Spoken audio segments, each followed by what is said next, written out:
Good morning.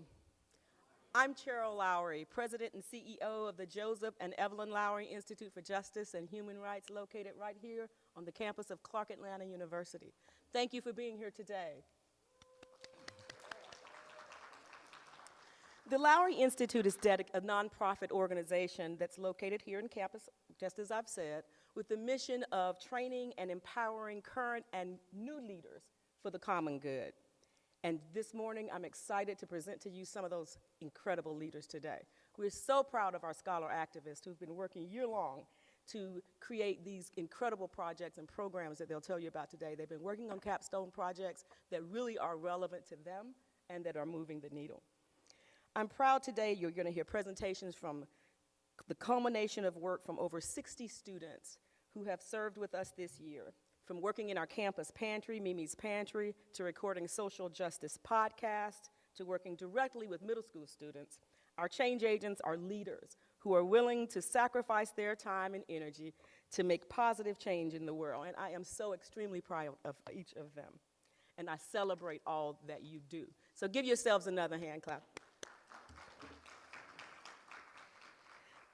I'd like to introduce now our MC for the program today. It's our program director. His name is Blake Lowry Osborne. He has spent this entire year working with the Capstone Project and these incredible students. He also happens to be my son.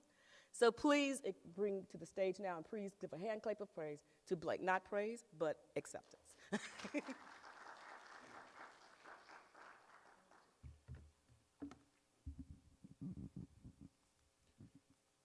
Thank you. Well, good morning, everybody.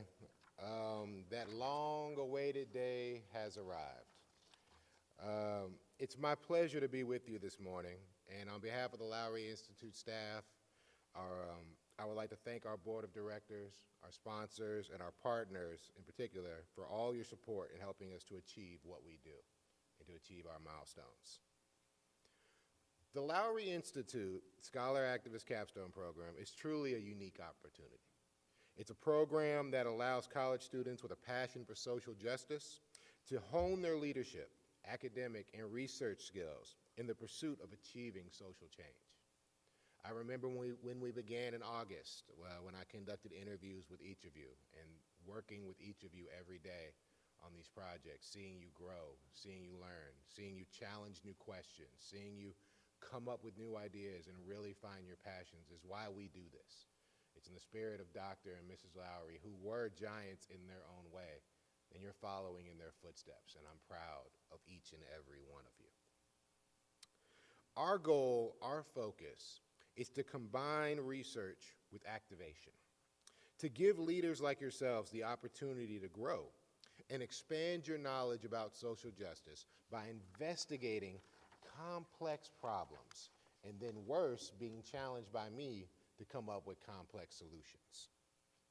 Throughout the academic year, our program involves having teams of at least 9 students nationwide collaborate with me and with the Lowry Institute to investigate these phenomena. Our critical social justice issues include education, food insecurity, civic engagement, racial justice, and criminal justice. Each team meets with me once a week.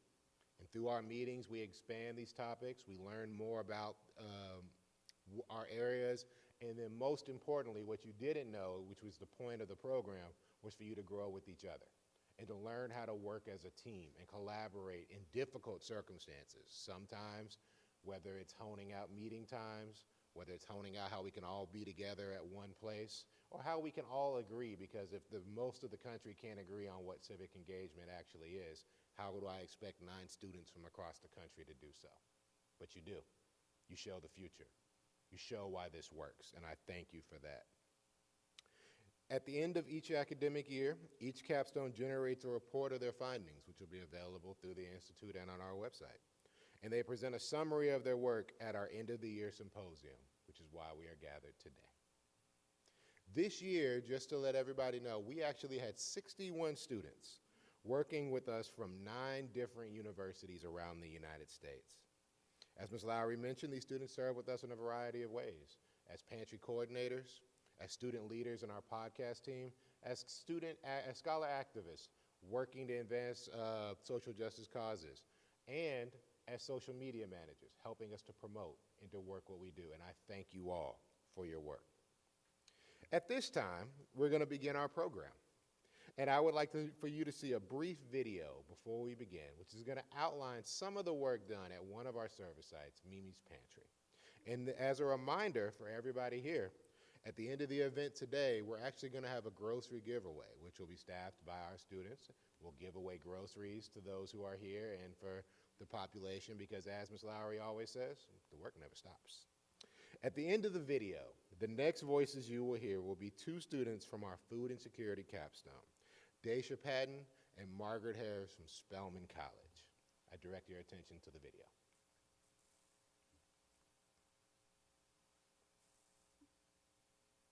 Hello, I am Larnay Satchel, and I proudly serve as Pantry Manager for Mimi's Pantry. I am excited to share how we have grown this year at Mimi's Pantry with you all today. During this presentation, I will go over an overview of Mimi's Pantry, our 4 pantry sites, our focuses for this year, data from this year, our end of the year survey results, student testimonials about the pantry, special events we've had, our corporate and community partners, and the best ways to contact us. With the alarming statistic of 41% of college students reporting that they have experienced food insecurity, we are glad that Mimi's Pantry can help fill in the gap to stop and address food insecurity.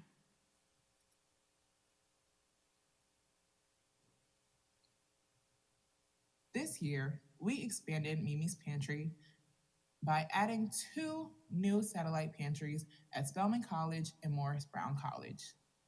We also expanded and upgraded our main pantry at Clark Atlanta University and our first satellite pantry at Morehouse College.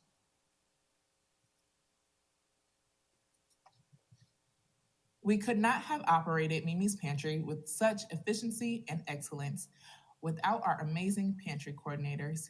Each of these students worked diligently to ensure that their peers were served to the best of their abilities each week.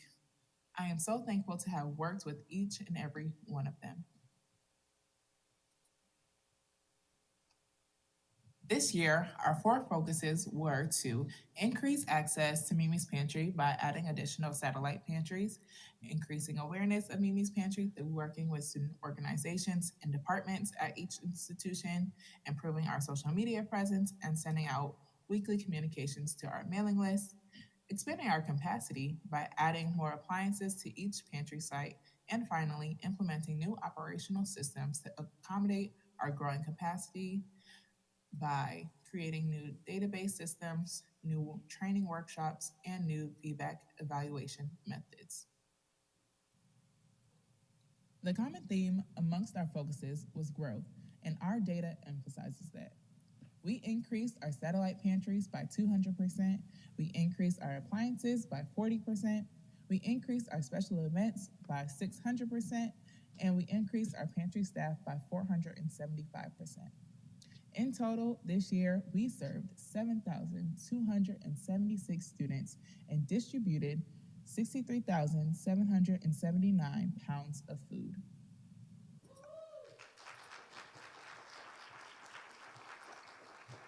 In our end-of-year survey, we surveyed 150 students and found that 90% of them would give the pantry a 5-star rating, 63.2% of students use the pantry weekly, and their top 3 meals this year was 1, tacos and burritos, 2, burgers and sliders, and 3, Alfredo pasta.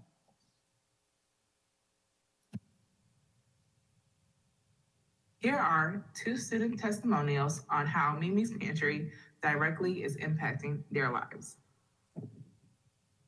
Mimi's Pantry has been a positive resource to me this past school year because of the resources that they've had for vegetarians. My favorite part of the pantry is the staff, because that's always a capital. Number 1. Number 2, free food. Like, hello? Like, be for real. I come here every Wednesday. I always give you a little taco meal. Let's give. And some cereal. Like, hello?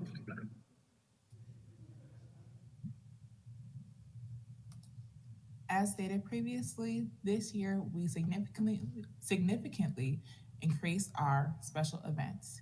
Here are 4 examples of these special events that we hosted and or were a part of this year.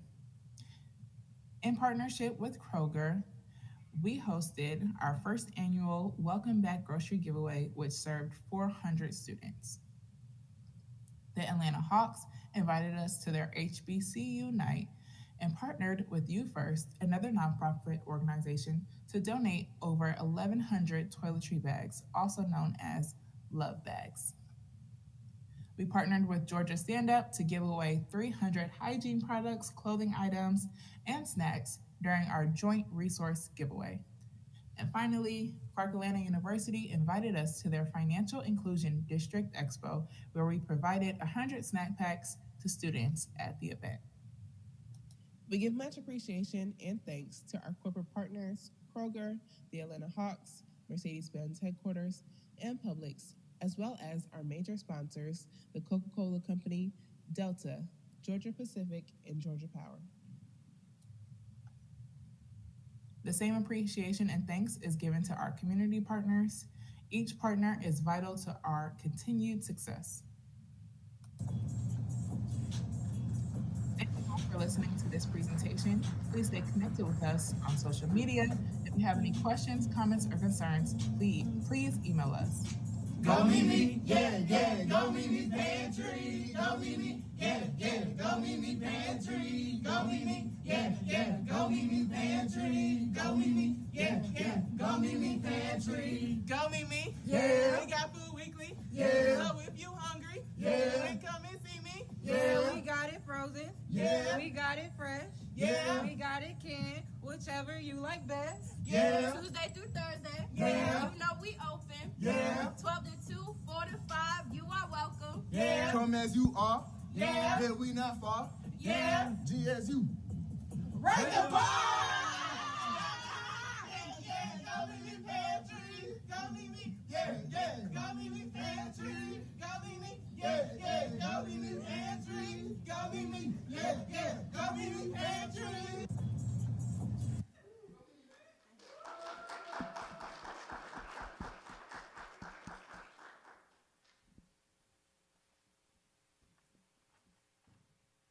Good morning, everyone. My name is Daisha Patton, and I am a junior health science major attending Spelman College. Today, I will be representing the food insecurity cohort alongside my partner, Margaret Harris.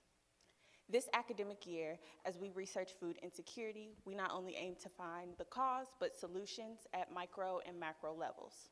We found that this includes not only institutional reform for colleges and universities, but it also includes legislative change. These are topics we'll cover more in depth later throughout the presentation. As a college student, being food insecure seems almost like a rite of passage. It's ingrained into the undergraduate experience. And the U.S. Department of Food and Agriculture defines food insecurity as the uncertain or limited availability to nutritionally adequate and safe foods, as well as the uncertain or limited availability for acquiring said foods in a socially acceptable way. This is a definition that I've become far too familiar with this academic year, as I was unable to add a meal plan to my own student account. And it came with its own problems, as the cafeteria has been my main source of food since the beginning of my matriculation. Although the cafeteria had its own problems, which include unaccommodating dining hours or even limited food options for my dietary restrictions, I was always able to eat something. Compared to this semester, where I could be on campus anywhere from 10 a.m. to 8 p.m., and ultimately I had no access to food. I was lucky that I could rely on faculty and staff or even friends for meal cards, dining dollars, or just a few swipes when I was hungry. But the harsh reality is I cannot rely on them to eat every day. My friends must be responsible for feeding themselves, and faculty and staff only get so many meal cards. So essentially, I was left to figure it out. Now, before even traveling down that road, I was trying to apply for SNAP, the Supplemental Nutrition and Assistance Program, but unfortunately, I was denied. I was denied because I did not meet one of the many untangible requirements that they set for college students. This includes a 20-hour minimum work week, and that just isn't something that I'm able to do with my schedule. Ultimately, this affected my performance as a student. Not only was I skipping classes due to unbearable hunger, but sitting inside the classroom, I was too focused on my next meal to pay attention, and outside of the classroom, I was also too focused on my next meal to study. Even though this has been a problem for me individually, this is a problem that plagues campuses nationwide, including the AUC. As we just seen in Mimi's Pantry video, not only did they increase the number of students that they serve weekly, but they also had to open up 3 new satellite locations this academic year to keep up with the demand of food insecure students. In another study conducted by Hope Center for Community College and Justice across 14 different private and public HBCUs, it found that 46% of HBCU students are food insecure. This number rises for marginalized or specialty groups. That includes our first generation, low income, or LGBTQ plus students. The problem here is that students who already have low projected degree completion rates now have another obstacle that they must climb over to reach their ultimate goal, which is anyone's goal in college, receiving their degree. Not only did we as student activists want to aid other students when we addressed this issue, but we also wanted to see how would we be able to hold our institutions as well as policymakers accountable so that every person who has a chance of receiving a higher education can complete their degree. We found some solutions and we worked really hard this year. And I'll be turning the presentation over to Margaret Harris to explain how we plan to fix this problem.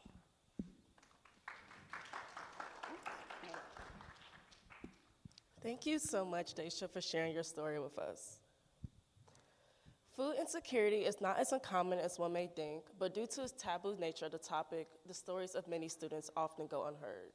According to the Move for Hunger Network, as well as the College and University Food Bank Alliance, approximately 30% of students at all four-year universities will or has experienced food insecurity throughout their collegiate career. And although that this is, of course, a terrible issue, we have decided that we need to increase our on-campus and off-campus resources. But this cannot happen without legislative support. Next slide, please. One more slide. SNAP, such as the Supplemental Nutrition Assistance Program, is a government-based program that's used to combat food insecurity across the United States. But due to its rigorous application process, it excludes a large community of at-risk students. According, a lot of organizations and people realize this is an issue and petition for its reconstruction. So that's why we have implemented new bills that can help this. Next slide, please. EATS, Enhanced Access to SNAP, and the Student Food Security Act work to include college students into government assistance programs. These bills hope to do things such as combat the work hour requirement, as well as allow students to apply for Section 8 housing. So for a quick moment, may I ask everyone to raise their hands? So I'm gonna list off a few requirements for SNAP, and if you do not qualify for them, I want you all to lower your hand. The first requirement is that you work at least 20 hours a week, and these hours do not include your enrollment at your institution. The second requirement is that you make your income does not exceed $1,755 a month, and that includes your scholarships at your institution. And the last requirement is that your EFC is 0. As you can see, that just those only 3 requirements excludes a large population of what we need to do to help. So many As we're waiting for the reconstruction of these bills, as they have not progressed through Congress since its introduction in 2021, the Food Insecurity Capstone has decided to take matters into their own hands. Across the 2022 to 2023 academic year, the Food Insecurity Capstone partnered with Mimi's Pantry to include food pantries at all AUC Center campuses, including Morris Brown, Clark Atlanta University, Spelman College, and Morehouse College. To make sure that these resources were tailored to the student body, we used student feedback for groceries, meals, and locations. Lastly, we decided to also include campus engagement activities. So we did things such as have community health fairs, as well as voting fairs, so that we can do interactive advocacy within our community and provide a safe space for students to learn more about the topic, as well as gain new resources. As we close the academic year, we realize that there is an undeniable relationship between housing and food security. We work for upcoming year to provide research to figure out what's happening for housing security for students and combat our higher education communities to stop the continuous cycle of insecure students. Next slide, please. I would like to thank you all so much for coming to listen to us today, as well as Congresswoman William and her office for allowing us to use her as a platform. Thank you all so much.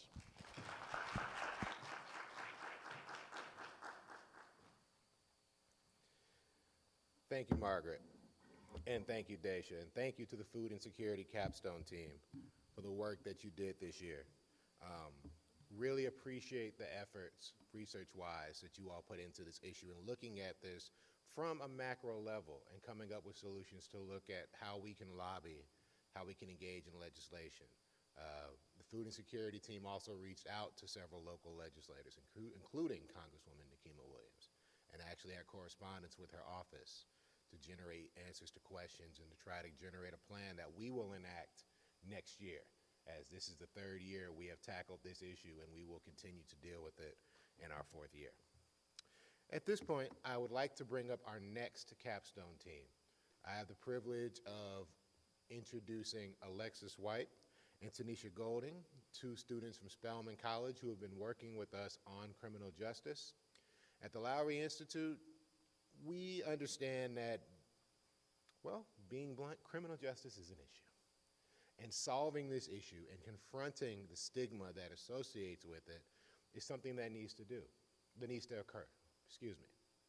This team took on that challenge, and upon exploring that challenge, realized that the well of information surrounding criminal justice and how it affects particularly Black Americans, and particularly people of your age range, is vast, and there's a lot to be done. The decision we made was to expand this into a 2-year capstone, and you will hear the first portion of that now. And it is my privilege to introduce Tanisha Golding and Alexis White, who will give the next presentation. Ladies.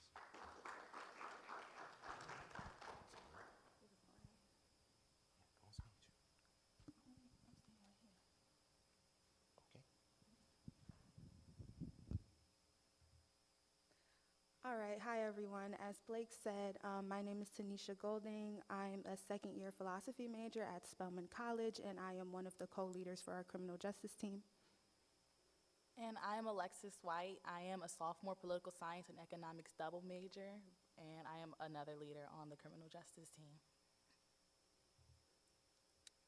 And this is our team, which is sadly not here today. All right. Khalif Broder was in prison on Rikers Island for 3 years without being found guilty of a crime. At the age of 16, he had been detained in the spring of 2010 for a robbery he declared he had not committed. Then he waited for over 1,000 days for a trial that never occurred. He spent almost 2 years in isolation during that time. Broder was freed once the case was dismissed, but he then committed suicide in 2015, partially as a result of the violent and psychological harm he had experienced at Rikers facility. Similarly, on the night of April 19, 1989, 2 police officers observed a group of Black and Hispanic teenage boys when they were approaching the Central Park entrance in an unmarked van. The majority of the group fled as the police officers drew near, but they managed to apprehend 14-year-old Kevin Richardson and several other adolescents. Kevin, as well as the other young men, was questioned as a juvenile without the presence of an adult. In this process, he was coerced into giving false testimony about attacking a white woman in the park earlier that night. The case was overturned in 2002, but the story lives on today, known as the Central Park Five. These two instances bring up issues with the juvenile justice system that require attention. The two young Black individuals in both cases were unfairly convicted after being falsely accused of a crime, which is a typical occurrence. Second, the insufficient trial procedure, the evidence that supports a guilty verdict, and the violation of Miranda rights all point to a problem with juvenile processing.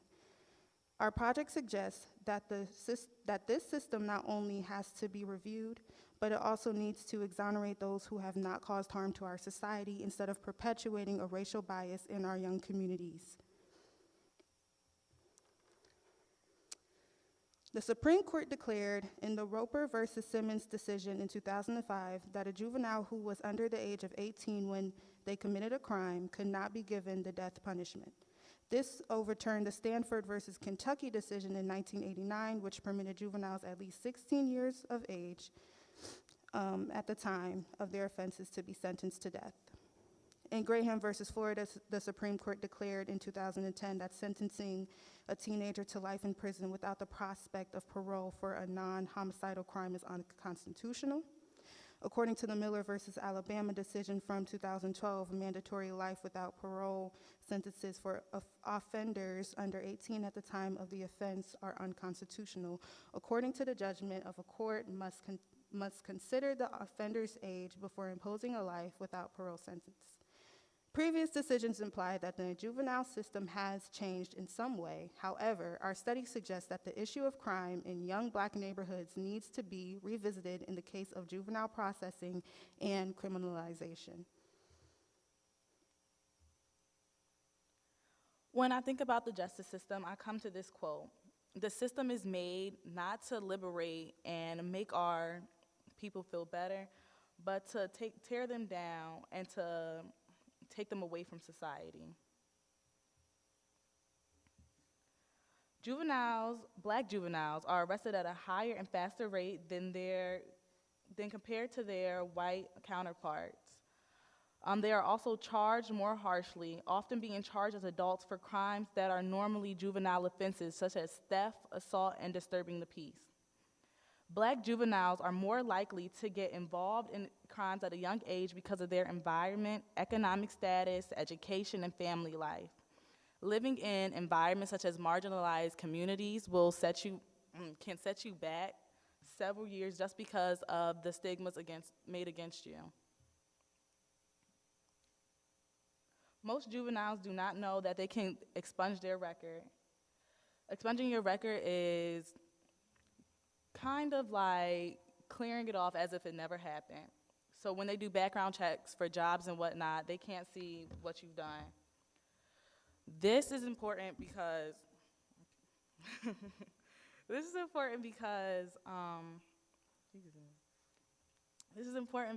when you go get a job and they look at your thing, if you have anything that's criminal, you're most likely not to get hired. And when you can't get a job, you turn back to things that you went for at first to get your money, such as drug activities, gang activities, and so forth.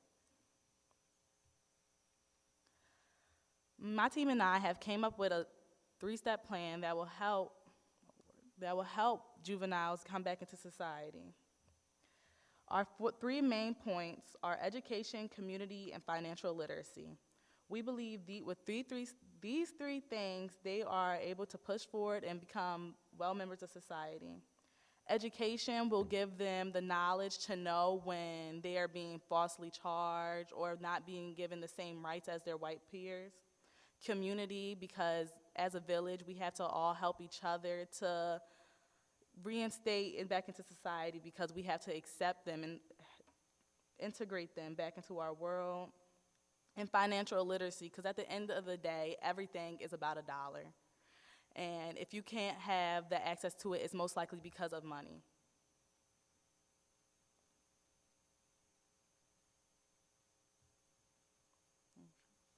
And that's the end of our presentation.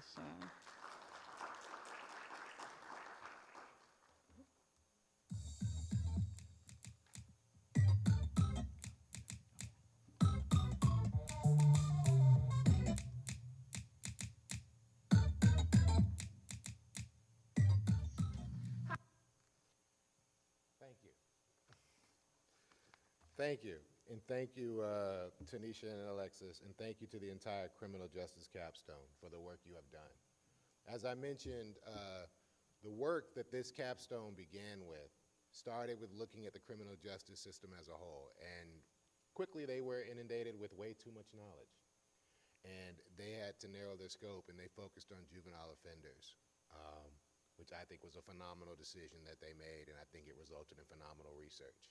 As a part of their suggestions, one of the main things that we're going to continue looking at is that idea of reintegration, right? When it comes to reentering society, not just juveniles, but adults themselves. That's going to lead to the second stage of this capstone, which next year we're planning to work with outside partners to explore reinstituting felons to vote. I don't know if anybody knows this, but if you have a felony record in Georgia, there actually are cases where you can vote. And there's a large number of individuals who are not registered to vote in the state who have the ability to affect their lives. That's what I call a teaser, because we're going to talk about that a little bit later. In the meantime, I'm going to keep this train moving.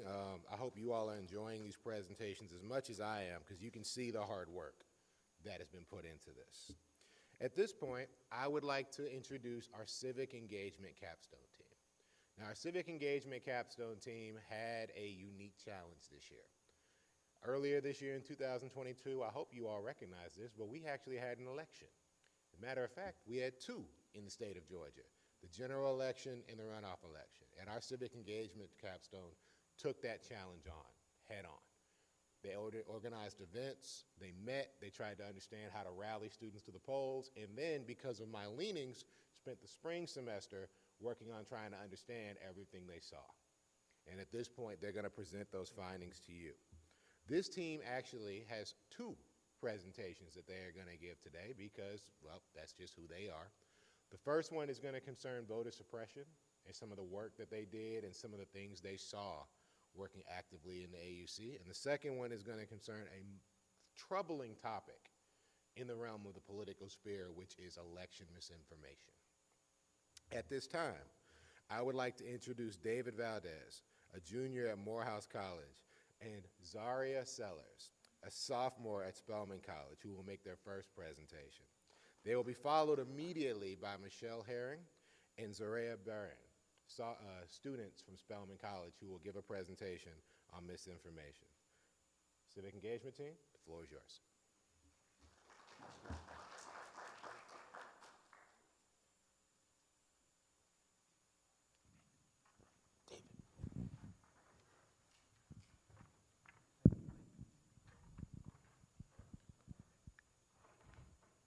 Good morning, everyone.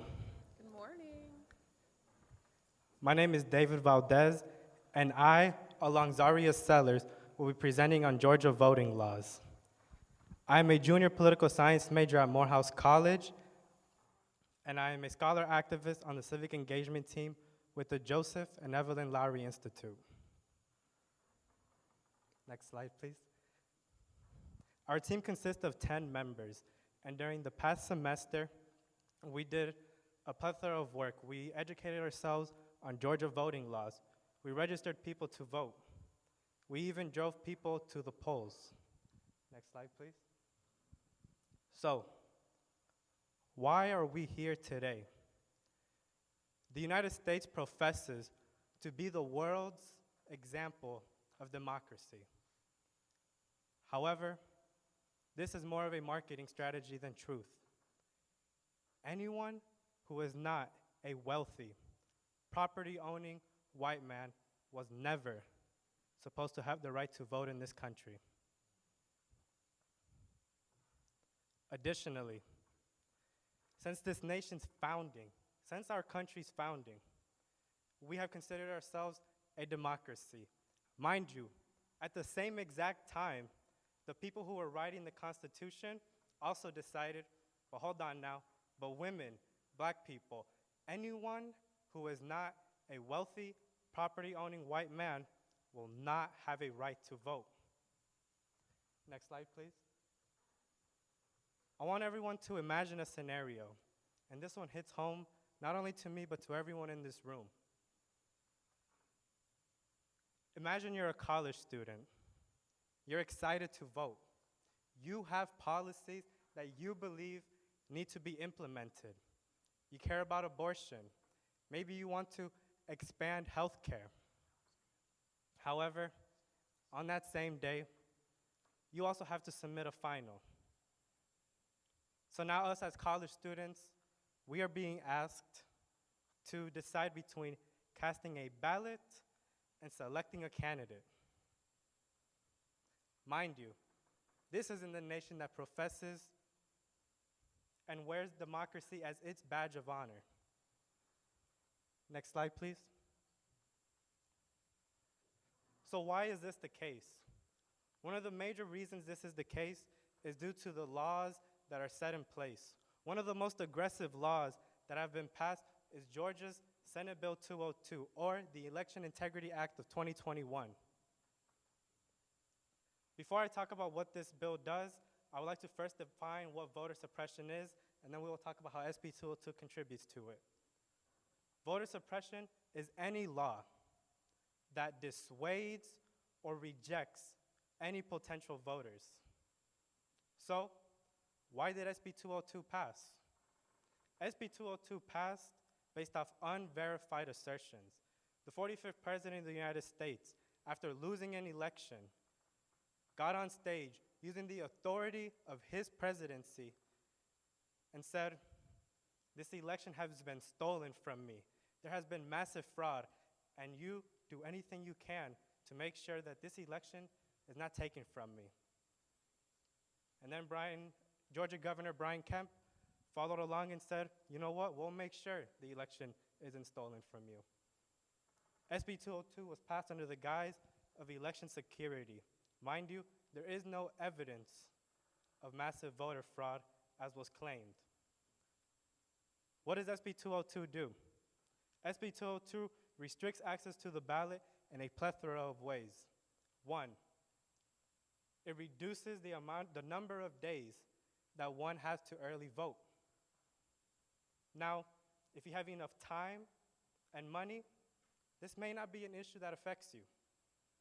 But I want you to put yourself in the shoes of the single mother who works a 9 through 5, who has kids to take care of, and now you're giving her less days to vote.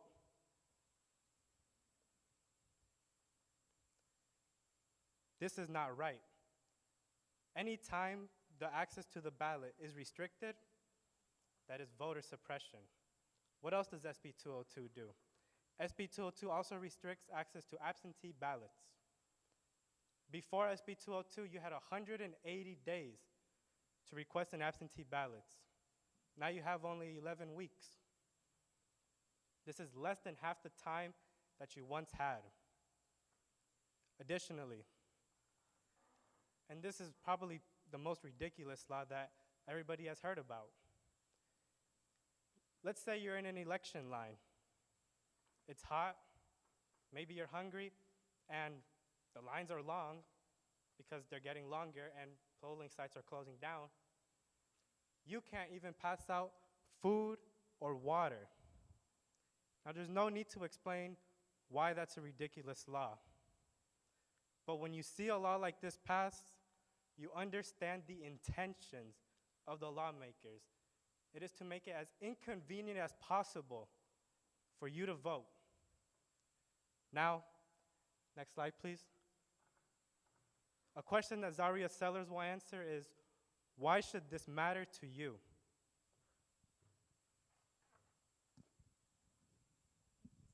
No problem. We are witnessing an interesting moment in our country and in the world. People are struggling to pay their bills. The cost of food is increasing. Socioeconomic inequality is rising. Our political systems are becoming more polarized, and people have no interest in communicating to get to a point of mutual understanding. And this is why our concerns about the restricting nature of Georgia voting laws to you matters. My name is Zaria Sellers. I am a sophomore sociology and anthropology major, political science minor at Spelman College, and I work at the Joseph and Evelyn Lowry Institute on the civic engagement team. I would like to take the time to paint you all a picture. Imagine a Spelman student. She is studious, intelligent, and has demonstrated her passion for expanding voter access and increasing political awareness through her participation in numerous Georgia organizations. Her excitement to engage in a tense race between Warnock and Walker is radiating from her. But while deciding to vote, she became discouraged from voting here in Georgia as she remembered the 2006 Georgia voting law, which prohibits the usage of a private college and university ID to cast a ballot. Only public university students are allowed to use theirs. She also wasn't aware that she can bring in another form of identification to vote, like her New York State ID. This is a real-life example of a Spelman student named Lauren Nix. Her story is just one of many amongst college students. What I'm here to highlight is that the uncertainty and confusion around Georgia voting laws can create barriers that stop college students from voting. Now, this is not to say that her situation could not have been fixed. Really, all she needed was her New York State ID, but no one told her. In this case, language matters, as well as communication of that information. Lauren was super excited to vote here in Georgia, but because she was confused, she wasn't able to. What you all may not know is that as college students, especially here in the AUC, we already face some barriers with registering to vote or trying to cast our ballot in a new state, simply because we're not familiar with its laws and are quite literally being transplanted into a whole new world. Our addresses are constantly changing, and we don't always have important documents with us like our passports to identify ourselves. Even accessing the ballot can present challenges. For example, here in the AUC, we just got a polling site on Morehouse's campus, and it's possible that it may not be back for upcoming elections. With all that's going on and the complexity and the lack of clear communication of the laws, we as college students are experiencing voter apathy and, quite frankly, voter burnout. It just seems that living here in Georgia, the state is more focused on securing elections than making sure the ability of everyone to participate in one is secured. I would like to share with you all a simple statistic. There are 10 HBCUs here in Georgia.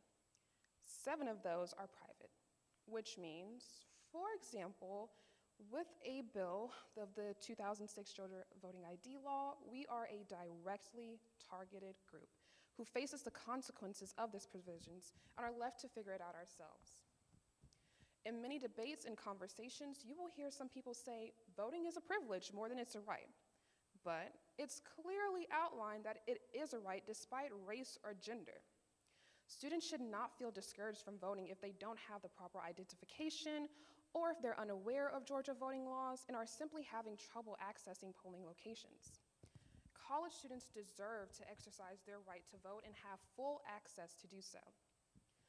All around us, we are watching laws being passed in a state that is prohibiting the exercise of women's full body autonomy and placing it in political debates, that places our LGBTQ+ peers around us in danger of expressing themselves, and we actively live in a state that, as college students, we are giving our money to provide for its expenditures.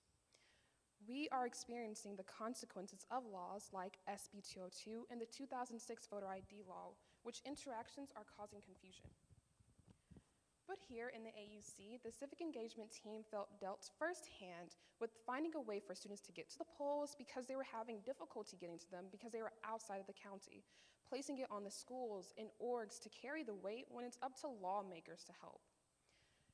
As stated before, there was difficulty in getting the polling site on Morehouse's campus, and it's under threat of not being there again. And this is one of the easiest ways an AUC student can cast their ballot. We face difficulty with requesting absentee voting ballots, and we also noticed that many students were deciding how they would vote because runoffs here in Georgia took place during finals week. So many were choosing between studying for and completing their finals or submitting their runoff ballot. How can it be said that the voting process is set up so that everyone is able to do so, when the information being provided is confusing and the polling sites are inaccessible? We have noticed that there are two issues arising. The first is the lack of information, meaning the information is hard to find or it's inaccessible. The second is the spread of misinformation, which you will hear in a couple minutes. College students are a susceptible group because most students are coming from out of state, so the familiarity with the laws is usually low. We also observed, again, like with bills like SB 202 and the 2006 ID provisions, they aren't inclusive to college voters. Lauren's story is just one of many others who didn't have the chance to participate in Georgia elections because of the confusion around its laws. We are a generation described as our future change makers, and the most politically active. But we are not only witnessing voting disparities firsthand through the experience of Georgia voting laws, but we are also falling victim to the lack of clarity around them. So, how do we solve these issues? Well, we believe that Congress must pass a bill that allows students of private institutions to vote. There are about 10,000 students at HBCUs here in Georgia, which is a small number in the grand scheme of things, but in a runoff race like we had in 2022, it can make a huge difference. Our legislators must stop risking democracy in the name of election security. We need the voting process to be clear and convenient. Why should a college student decide between finals and casting a ballot? Our country treats voting as a privilege rather than a right. Why does voting have to be so inconvenient to socioeconomically disadvantaged people or anyone not originally included in the drafting of the Constitution? There has to be a cultural transformation to voting in our country, and we hope that you all join us in making a change. Thank you.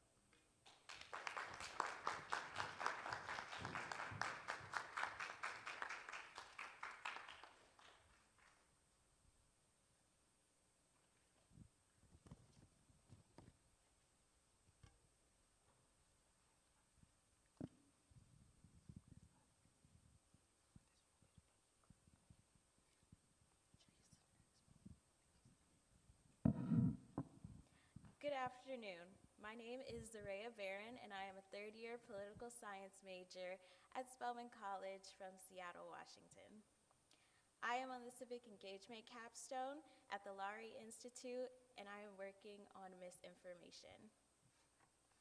Misinformation is creating voter suppression and distrust in our government, which is aiding in conflict and divisiveness between people and political parties. So, what's the difference between misinformation and disinformation? Misinformation is false information, such as satire or rumors, whereas disinformation is the conscious spread of misleading information. This means people are receiving false information and lies without ever realizing it, often because they believe it is from a credible source. This phenomenon came to a peak during the January 6 riots and Capitol attack. According to an article published by VOA in March 2021, at least 66 followers of the conspiracy theory group QAnon participated in the attack. Half of these followers were motivated by disinformation about the fairness of the 2020 election. And they held beliefs that Donald Trump had actually won the election and votes had been hidden or changed to Biden. The other half of these followers committed crimes before or after the attack to further implement these ideological conspiracy theories. Since QAnon began in 2017, followers have committed serious acts of violence and actively ignored laws and police authority. This shows that misinformation is becoming more prominent and threatening to our democracy every day as these conspiracy theories become more mainstream. This was also shown in an NPR poll, which found that 2/3 of GOP respondents agree with the verifiably false claim that voter fraud helped Joe Biden win the election. The more misinformation is spread, the further constituents are pushed to either side of the political topography, and compromise becomes less of a reality. Misinformation also deeply affects other parts of our government and daily lives. After citizens hear, see, and read these false claims, they can experience hopelessness in being able to effect positive change for themselves and their community. This can foster an unwillingness or hesitation to vote. This sentiment is often heard when people say, "My vote doesn't matter." This situation is also present within young adults and teenagers. The Department of Education published a report by Cara Evanson and James Sponsel titled "From Syndication to Misinformation: How Undergraduate Students Engage with and Evaluate Digital News" in 2019. In this report, Evanson and Sponsel shared data from students at Davidson College in North Carolina, and they found that students read vertically by focusing only on the content in front of them, which makes them more susceptible to misinformation because they are less likely to fact-check and do their own research. Misinformation directly influences the way people feel about the conditions of their city, state, and country. If people are ingesting these ideas that voting isn't a path to influence the laws and conditions that affect their lives and communities, they won't vote. This becomes dangerous when large groups of certain demographics begin to refuse to vote. Without anyone in positions of power to represent them, they either start to become neglected or become negative targets of someone else's agenda. Misinformation will continue to reach new audiences and impact the viability of our country, as there are multiple paths that are very efficient in getting people to believe in these falsities. That is a topic my partner Michelle will go more in depth on later. I will now pass the floor over to her.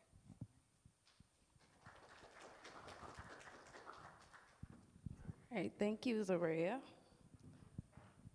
Hello, everyone. Hello, everyone. I hope you all are doing well this morning. My name is Michelle Herring. I'm a second-year political science major attending Spelman College, and I am also a fellow change agent of the Lowry Institute's civic engagement team. Now, tell me what was running through your minds when Trump said to make sure that you show up to the Capitol so that his supporters could stop the steal. And when that officer's life was lost on January 6, 2021, what were you thinking about the state in which the country was currently in? According to an NPR survey, 64% of Americans believe that democracy is in crisis and at risk of failing. The rise of misinformation and political social media has proven to have many negative and dangerous effects socially. Misinformation, as just explained, is a tool used to mislead those who don't take the time to fact-check the information that they may come across on social media.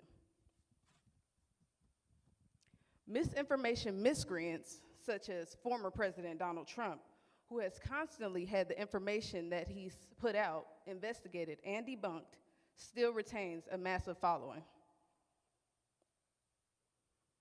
Trump's steadfastness to put out misinformation online to his devout followers, who take his word as truth, have built up these emotions, and as a result of following Trump on Twitter, then act off of these emotions, which then causes the events that happened on January 6th.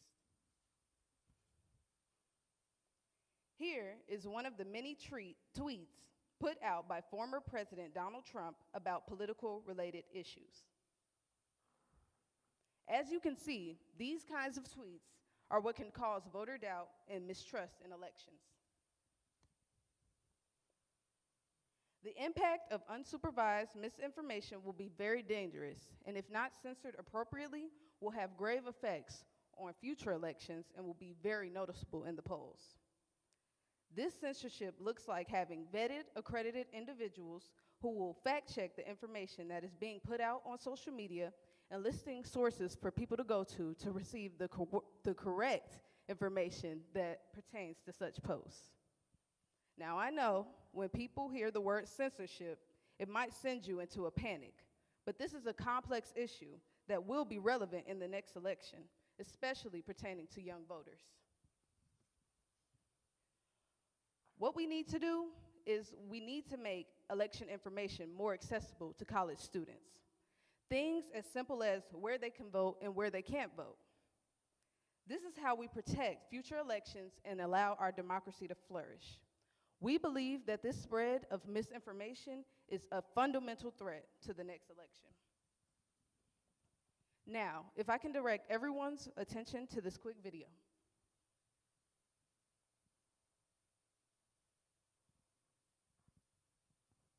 This just in, we can now call the 2024 presidential race for Joe Biden. My fellow Americans. This morning, an emboldened China invades Taiwan.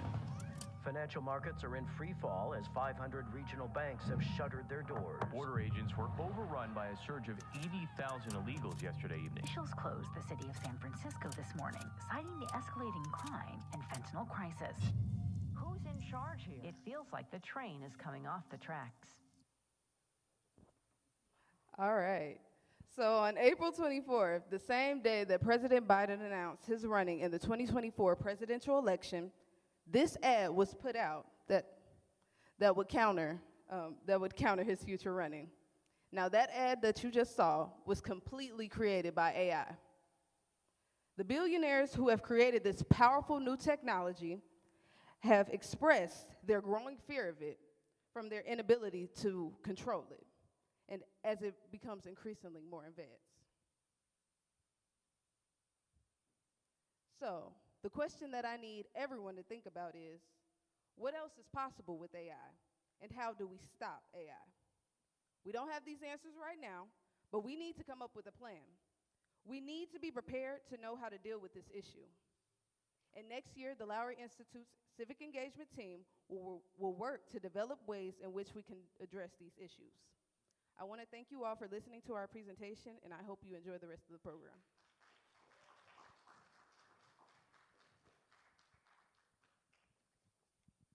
This is my son, my youngest one. These were... Got excited. Thank you, Civic Engagement Team, and thank you for putting together that information. I will personally say that ad, while in no way was being shown in any event of partisanship, but more just as an exploratory exercise. We've reached a point in campaigning where ads can be generated by AI, which means they're being generated by non-humans. And the humans who created the AI, as the Capstone team illustrated, don't really know how to control those AIs. And we're 2 years before the election, and that ad already popped up. What's next? Well, that's what the Lowry Institute is going to continue to work on. Students like you are going to continue to explore these new frontiers, which is very exciting to me. At this point, I get to make an announcement everybody is going to love, which is, not to pay attention to the screen, that that it is lunchtime. So, yes, lunchtime. So at this time, we're going to take about a 15-minute break for lunch. As you turn around and look eagerly behind you, there's food on the table. Please grab your lunch. Feel free to loiter for a couple of minutes. Wait, not yet.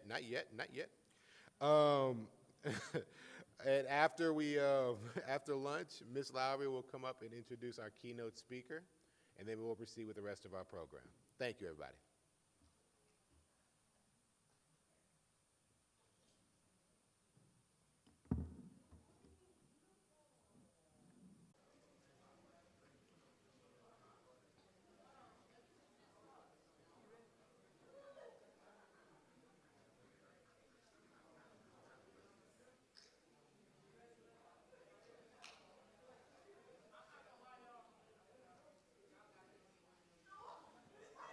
This is my son, my young...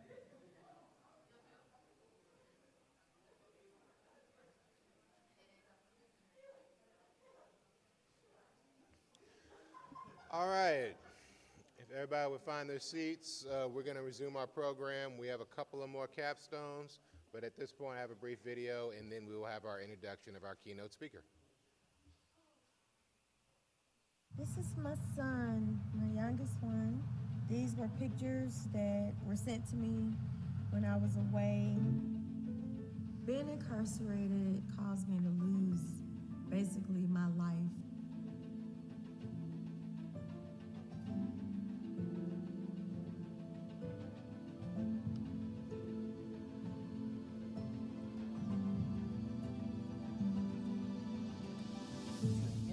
look at what it's like for women in prison. Pamela Wynn, the face of the anti-shackle movement in Georgia. I can't speak on the number of times that I've talked about my story and what happened to me and many other women that are inside, and people are like, wow, I didn't know that was going on. Incarcerated people in America are people just like you. They feel just like you. They love just like you. They breathe just like you do. The bill that we're working on today is HB 345, and it would stop shackling. It's happening. I can't believe it. Right now it should be about the people. We are still citizens and we still have rights. And above all, we have human rights.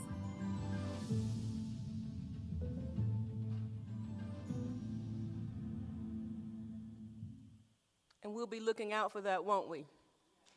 So Pamela Wynn is the founder of Restore Her USA America, which is a policy advocacy reentry organization dedicated to enhancing the lives of directly impacted women. And she works in partnership with those women to end the mass incarceration of women of color and pregnant women. I met Pamela last year at a social justice retreat that was conducted by my dear friend and partner in activism, Cynthia Spence, over at Spelman, who leads Spelman's social justice department. And we became fast friends. We just identified so with each other's work. It just lined up so, and we definitely thought we could get in some good trouble together. I was proud to award her the Joseph and Evelyn Lowry Change Agent of the Year Award in October at our fundraiser last year. The video you saw was an indication of how relevant and cutting edge her work is in this space. We could have brought a bunch of people here to talk with you today, but who we brought was Pamela Wynn, and I'm thrilled that she will serve as our civic engagement program partner next year. So please bring a welcome to Change Agent of the Year for the Lowry Institute, Pamela Wynn.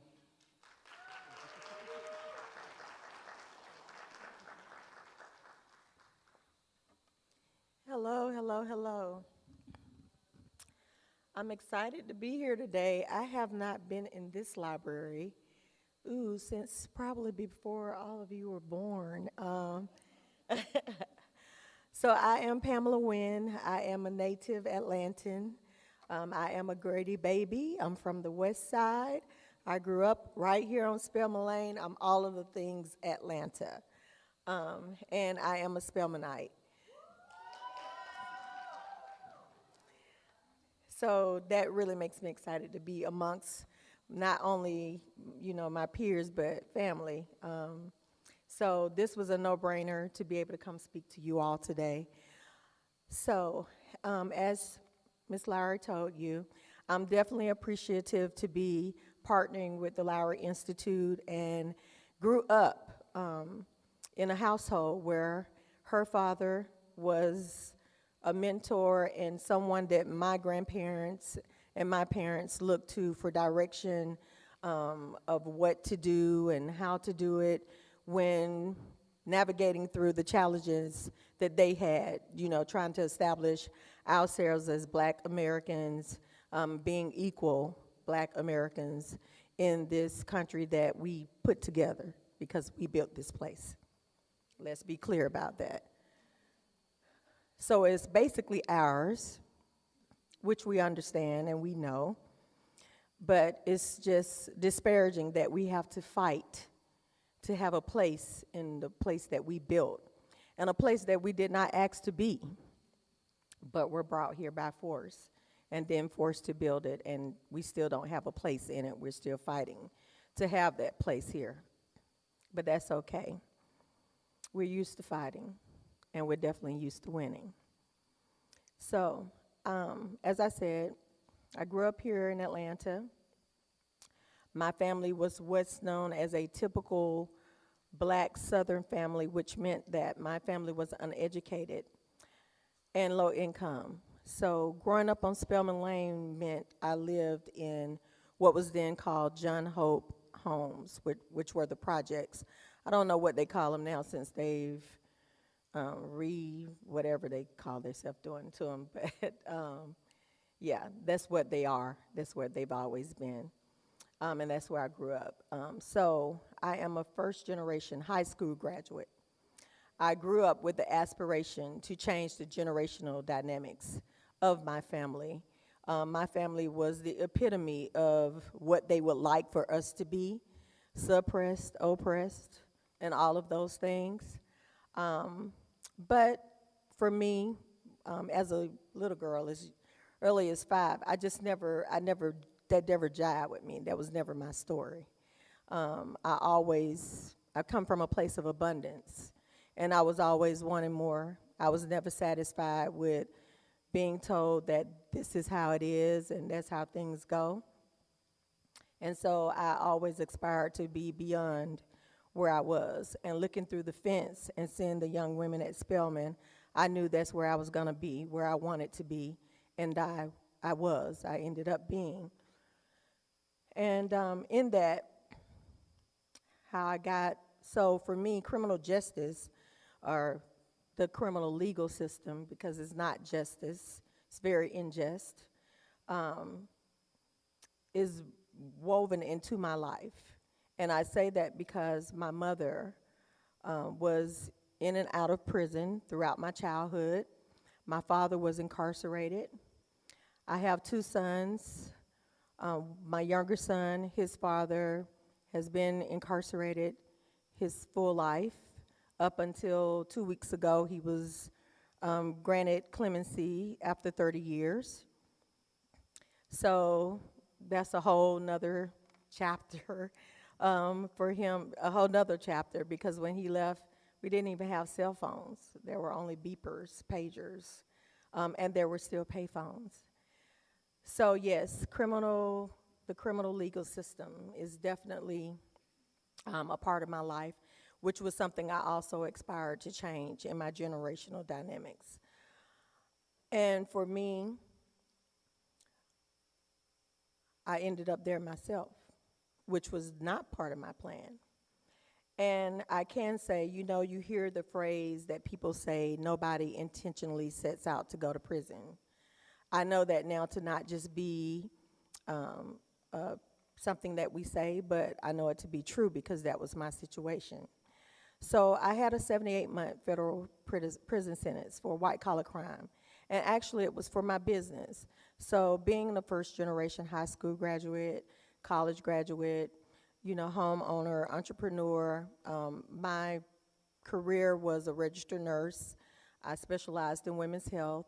And because so much of my family, including my brother, who is currently serving a 65-year sentence, and he has not killed a person, harmed a person, has nothing violent in his history, but because he has been arrested more than 3 times for the same charge, they were able to charge him with something called the Recidivist Act, which allows them to give him like the maximum amount of time, and he has to serve 85% of that time. So literally they sentenced him to death while living because he won't live past 65-year sentence. But in that, having my business, I didn't know anybody else that owned a business. I didn't know anybody that had done a lot of things that I had done because I had done them first. And in having my business, there were things that came up that I wasn't knowledgeable of. And because what I had done pretty much all of my life was learn things on my own because I was always setting precedent for my family and not having anyone before me to teach me these things. When I had issues with my business, I kind of figured things out on my own. Unfortunately for me, the things that I figured out were not correct, and then the other things that I didn't know, I just didn't do. And as they say, ignorance is not, above the law. And that's what got me my 78-month federal sentence, not knowing what to do or what I was doing, running my business. So it was nothing violent. It was nothing horrific.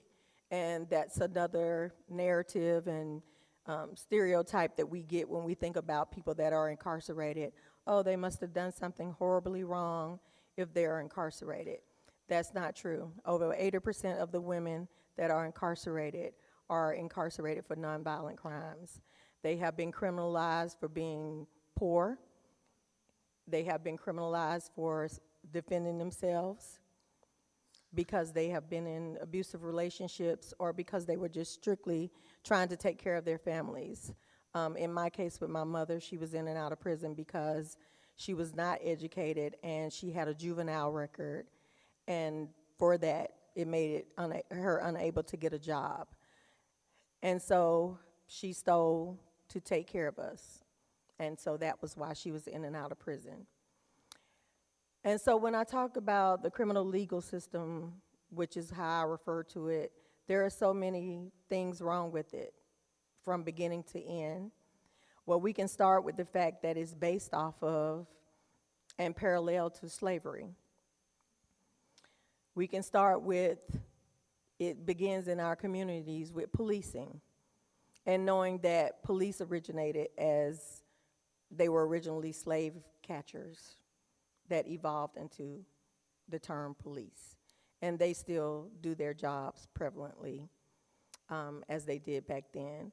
So all of these things are based on just about everything that is in just for us racism, stemmed in racism, stemmed in sexism, still stemmed in capitalism, still instilled in colonization, all of the things that try to erase us.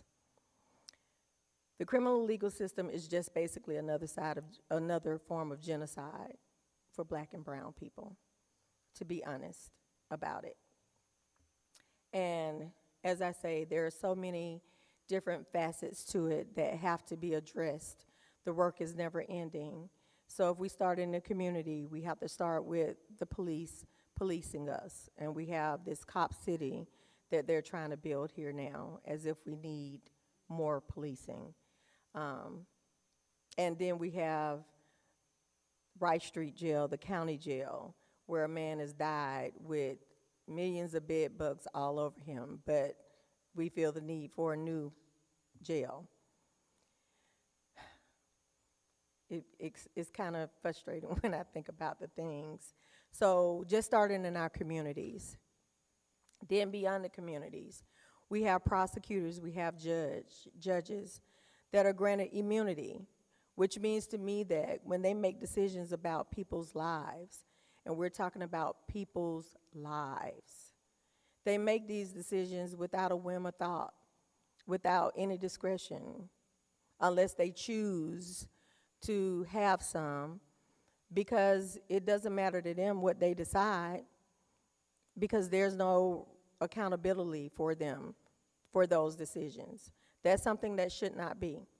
Any person making a decision about another person's life should have some type of accountability. That would make them think twice about what they're doing. That would make them look at the entire situation. We have prosecutors. We hear cases every day where they just prosecute people just to say, we have someone for that crime.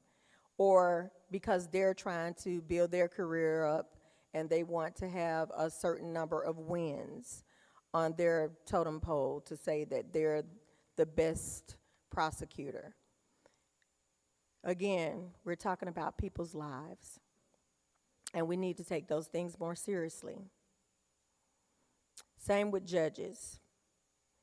You standing in front of a judge, your life depends on how his day is going. Your life depends on when he looks at you, what he thinks about you. If you're not looking like what he feels like is suitable based on what his background is. We have different cultures. We have different walks of life. We make different choices in life. Everybody does not fit in the colonized box that we are taught that we're supposed to fit in. We should not fit in that box. We have our own boxes. And this is a time that we need to stop judging people, sentencing people, policing people based on them not fitting in that colonized box, and recognizing people and taking the time and effort to know folks for who they are, not for who they look like, and not from where they come from, and not the gender selection that they choose. And then on the other end, we have reentry, which is another issue. Returning back home. Over 90% of the people that are incarcerated will return back to the community. It's hard to get people to understand that they're coming back whether you want them back or not. So the best thing that a person can do for a person returning home is help them get established, and then you don't have to worry about that person. I don't know anybody that comes home and wants to go back to prison. The few that do, they usually want to go back because they don't have anything out here, and they don't feel like they can make a way out here, and nobody offers them opportunities out here. But as far as just returning back because they liked it there, I don't know any of those people. Prison itself, having someone address you as a number, you're not even a person. For women, having to ask a male officer for hygiene products. The whole culture in prison is built to break you down as a human being. It's basically, as far as I'm concerned, built to destroy a person. So those people that do make it through serving their sentences to return to the communities, they should be welcomed back to the communities, because trust me, from my own lived experience, they've made it through some hell of a stuff. They are real fighters. They have fought for their lives, because that's what you're literally doing when you are behind the walls. The data, there's a lack of data, because, for example, I can't tell you the total number of women that are incarcerated in Georgia, because the authorities don't allow the data. With the data, they have to be held accountable. They have to be liable. So it's real quick and real simple as getting arrested for a traffic violation. Once they lock that door behind you, you are at their will, you are at their mercy. They pretty much have the authority to do whatever with you as they choose. And we also see some of those stories on a daily basis of things that happen to people when they get arrested. And it's real. So the folks that make it through all of that and make it back to this side to come back home, when you see those people, when you meet those people, please have empathy and compassion for them, because they have fought for their lives to return. We're also talking about civic engagement. And civic engagement actually goes hand in hand with the criminal legal system. And the reason that I say is because, like you all were just speaking about, how they make it difficult for you all to vote. That's by design. Just like they make it easy for us to be arrested, which is also by design. And these judges and these prosecutors that I talked to you about, these folks are voted into these positions. They don't send out a resume, fill out an application, and apply for these jobs. They're voted in, which is why the vote is so important. The vote is so critical. My organization deals with policy work. Every bill, every law is voted on by legislators who are also voted on to be in those positions. There is nothing that we abide by every day as citizens here in Atlanta that is not voted on a local level, a state level, and on a federal level. Everything is based on the vote. So when I hear people saying that the vote don't matter or it don't count and all of those things, they're so far from the truth. Because if it didn't matter, they wouldn't care if you voted. They would let you vote. They're afraid of your vote because we have the power with the vote to change all of the things about the criminal legal system that I just spoke about. We have that power, and that power lies in the vote. And based on that, one of the laws that I have passed here in Georgia is SB 105. It's the probation reform bill.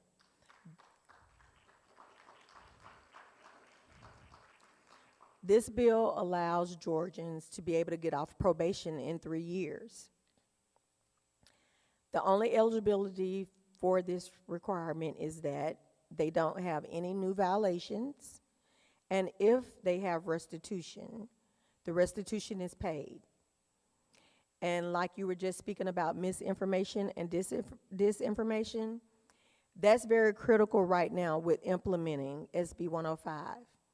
On the day that Kemp signed this bill into a law, we had 56,000 Georgians on that one day that were eligible to come off of probation. Coming off probation in Georgia means you are also eligible to vote. Implementation of SB 105 has been critical because misinformation and disinformation. Folks are not aware that they can get off probation. We have folks walking around with 20 and 40 years of probation that can get off probation, but they're not given the proper information and they're not aware.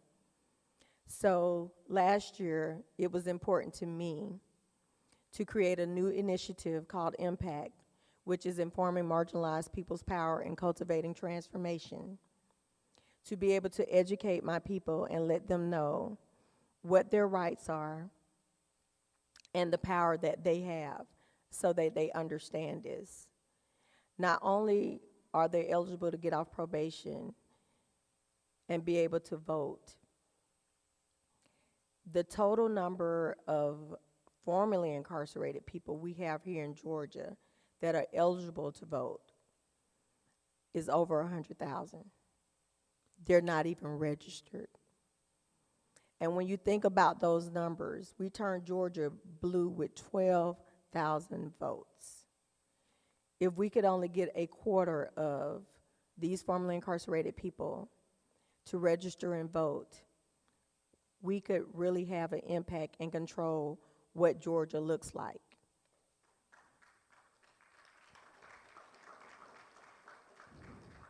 We talk about democracy and being in fear of democracy. We should be.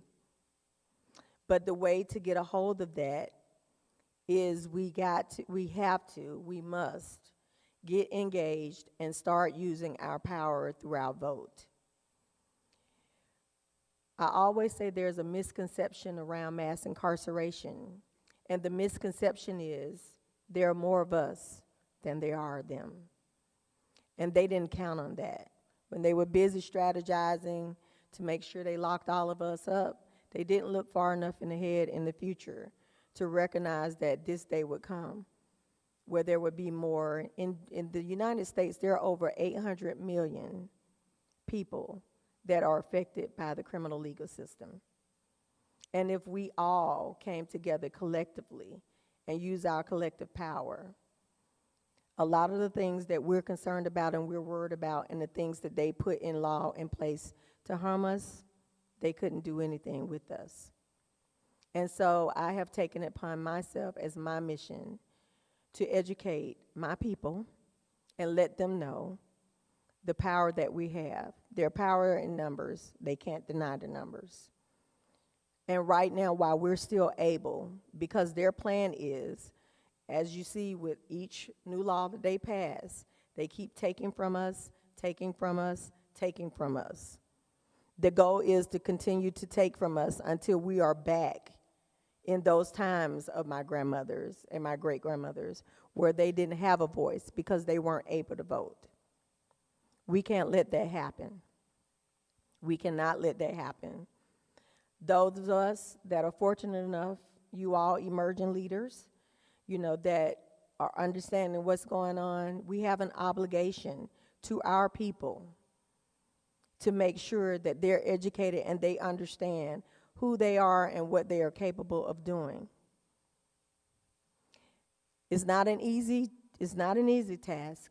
It's a very challenging one, but it's one that must be done for your future kids, for our future generations to come. What we don't want is to go back to where we were. We've come too far to be sent back to those times, but that's what their plan is, and that's what they're trying to do.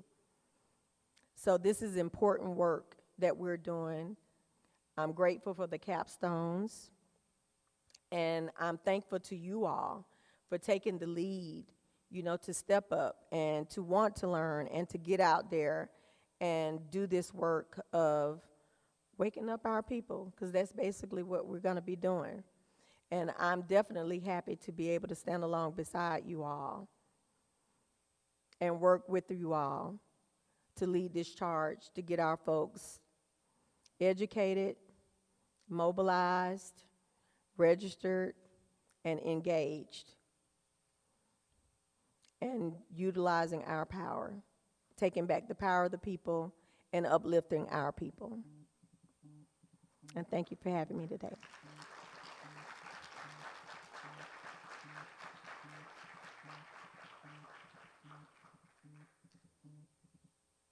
I don't know if we got time or whatever, but I want to talk to y'all. If y'all want to ask questions or talk to me about anything, I'm here for it. Yes?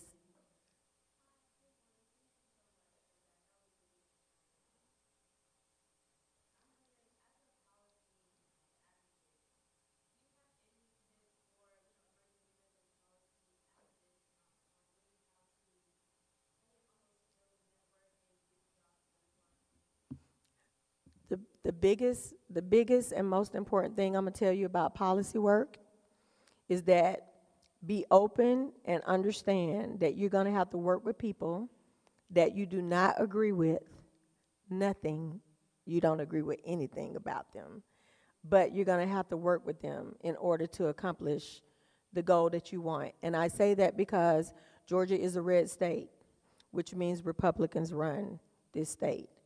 And although we don't identify with pretty much anything, when it comes to them, you must find a common ground to be able to work with them. And I think this is one of the problems that we have why we don't advance as much as we should. And for me, when people ask me, how have you been able to pass 21 bills in 21 different states, and many of the states being red states, is because I recognize that I have to deal with these people. I don't look at them on a personal level.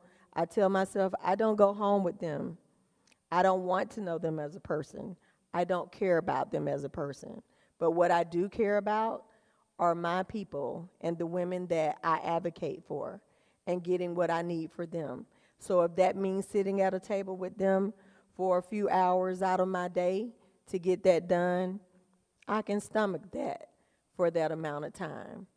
And like I say, and continue the work that I'm doing now to get my folks on board and get us engaged and get us voting, and then I don't have to see those people anymore. Yes?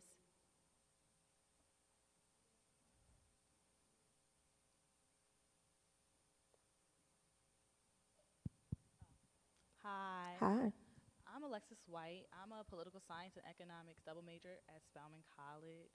And so basically, one of my biggest passions right now is educating our community on financial literacy. Yes, that's a big one. And so I'm from Baltimore, so I'm not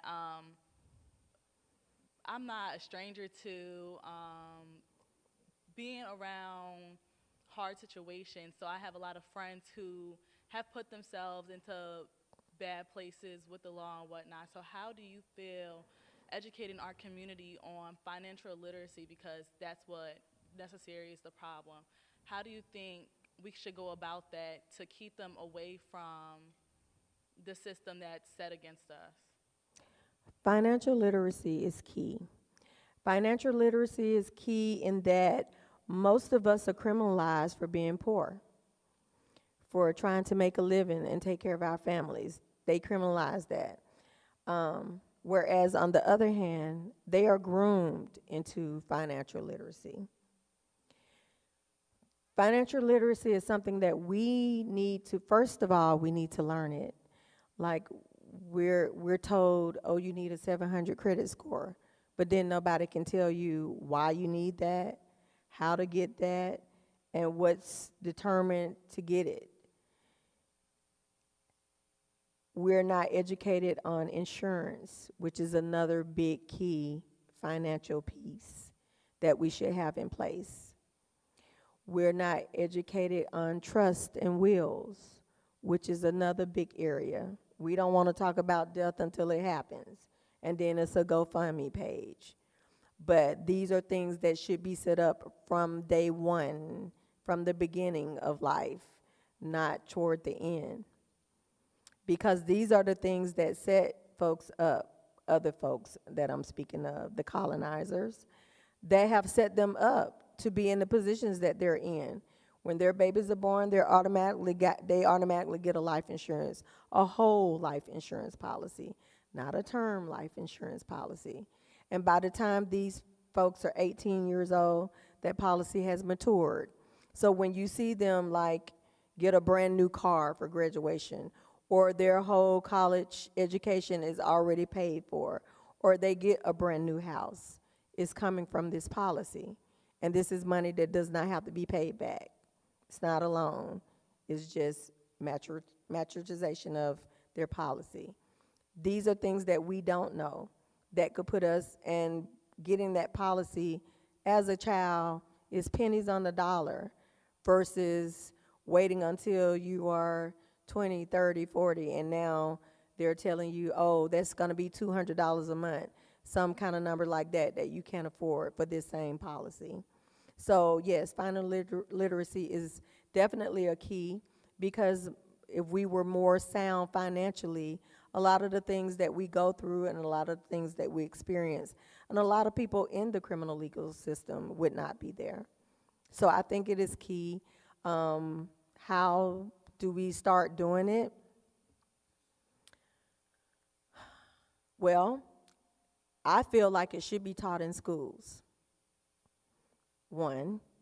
But until that happens, those of us that do know it have to teach our peers and our families that don't know it, and we have to go back in the day, like what our grandmothers did. Tell us the stories. We got to keep telling the stories. We got to tell the stories to our peers. We got to tell the stories to our families and keep those stories going so we educate one another until we can get something in place that can give us that formal education that we need. Mm-hmm.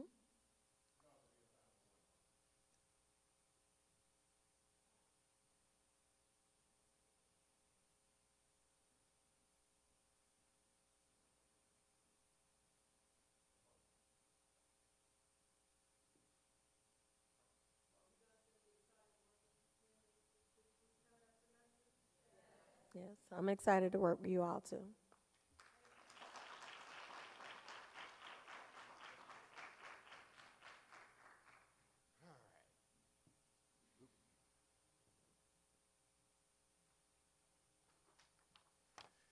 Sorry, as you all know, I'm nothing without a script. At this point, and thank you to Ms. Wynn, thank you for the work we're going to be doing next year. As she said, and that's kind of a challenge for those who are planning to rework with us next year, and for those new students who want to be with us, there's 100,000 people out there to register. So I can already see some members of the civic engagement team salivating about the prospect of registering 100,000 people. We're going to work on that, and that's going to be exciting. So I'm looking very much forward to that. At this time, I'm going to resume our program. We have 2 capstones left, and I'm very excited to hear what they're going to do. At this point, I actually get the pleasure of introducing a fellow staff member of the Lowry Institute, Ms. Blanche Payne, who has been working with our education team. Yeah, let's give her a round of applause. Who has been working with our education team and has been leading the leadership development curriculum that we have been doing at Herman J. Russell Middle School. And she is going to talk about that work and talk about introduce the education capstone. The Change Agent Tank competition is back. After this video. The reward? Up to $25,000 toward your initiative. The Change Agent Tank was created to encourage undergraduate and graduate level college students to use their genius to create opportunities in business, whether nonprofit or for profit, that are designed to advance the common good.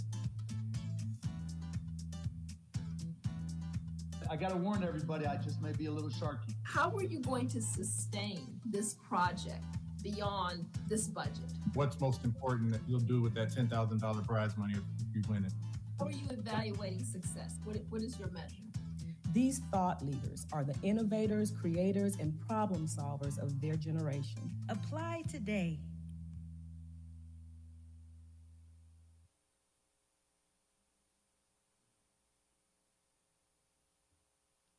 So I guess I advance it. Good morning, I'm Blanche Payne, and I am the Director of Leadership Development at the Joseph and Evelyn Lowry Institute for Justice and Human Rights. The Lowry Institute's mission is vast. We serve this mission, this team that I work with serves this mission through education. This year, we served at the Herman J. Russell West End Academy, and I have had the pleasure of working with an amazing group of students who were charged with two tasks: conducting the research for their capstone project and weekly going with me to Herman J. Russell West End Academy to deliver a leadership development program to the 8th grade class. The program consisted of the delivery of a curriculum based on 8 leadership skills, presented for 1 hour each week during the first semester.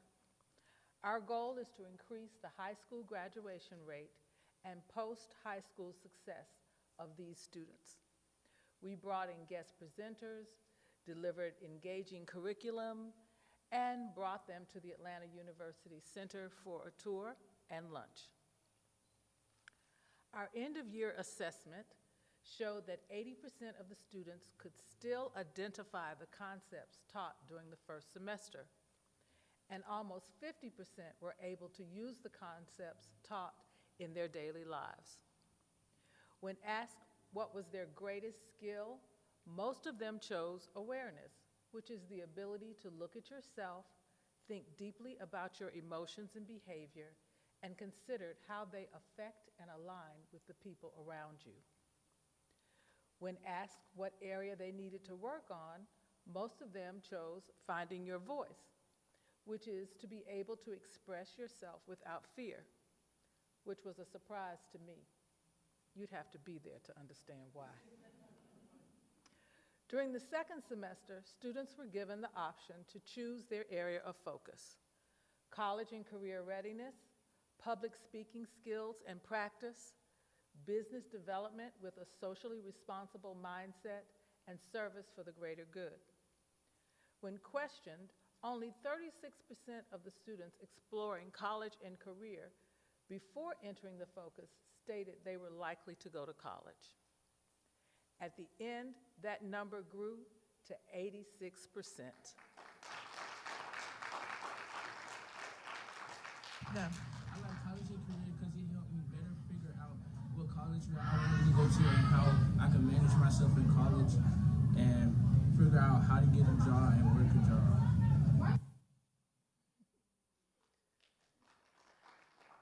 Some of the other students chose trade school or military options. On the entrepreneurship team, at the start, only 11% said they kinda already knew something about what it took to own their own business. At the end, that percentage increased 4 times, and almost 90% of the students wanted to own their own business. And most had ways in which their business would either provide jobs, serve the community need, or save the environment.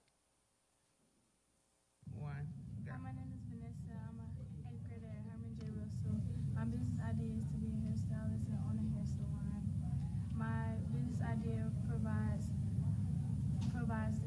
jobs to people in need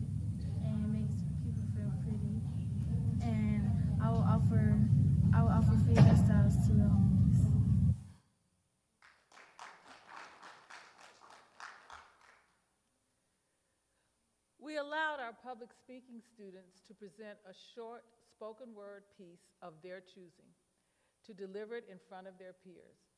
77% of the students gained the confidence to do so. At the beginning, only 44% were comfortable speaking in front of people. Go. I'd be lying if I say it was argument. People speaking for the people, I'm proud of them.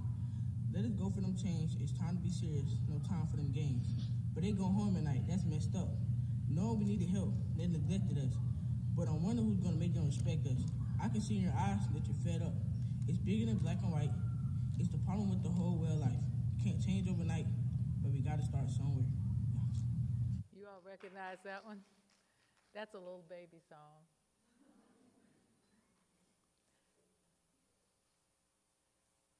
Go. It might seem crazy what I'm about to say. Sunshine, she's here. You can take a break. I'm a hot air balloon. I can go to space with the air like I don't care. By the way, I'm happy. Clap along if you feel like a room without a roof. Because I'm happy. Clap along if you feel like happiness is the truth. Because I'm happy. Clap along if you feel like happiness is to you. Because I'm happy. Clap along if you feel like that's what you want to do. So you know that one, that's Pharrell, right? So our final area of focus was community service. These students overwhelmingly stated that they chose this focus because they wanted to help.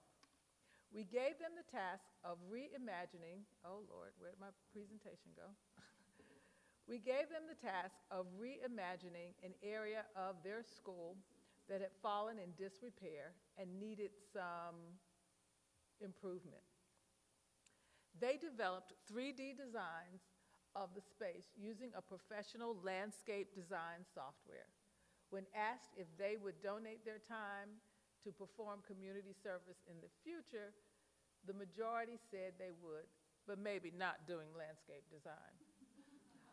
All in all, I had the pleasure of delivering this program with an amazing and dedicated group of students who brought energy and commitment to this program each week. Change agents.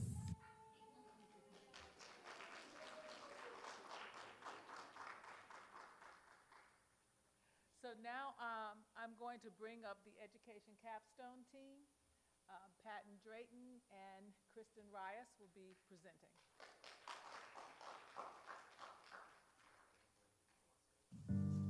Many thousands gone. I was 1 year old when Stepan Clark was killed. In 2009, when Oscar Grant was killed, I was 2 years old. I was 2 years old when Elijah McClain was killed. In 2010, when Aiyana Jones was killed, I was 3 years old. She was only 7. I was 3 years old when George Floyd was killed. I was 4 years old when Emmett Till was killed. I am now 4 years old and Lottie White has been killed. I was 5 when Makia Boyd died. In 2012, when Jordan Davis was killed, I was 5 years old.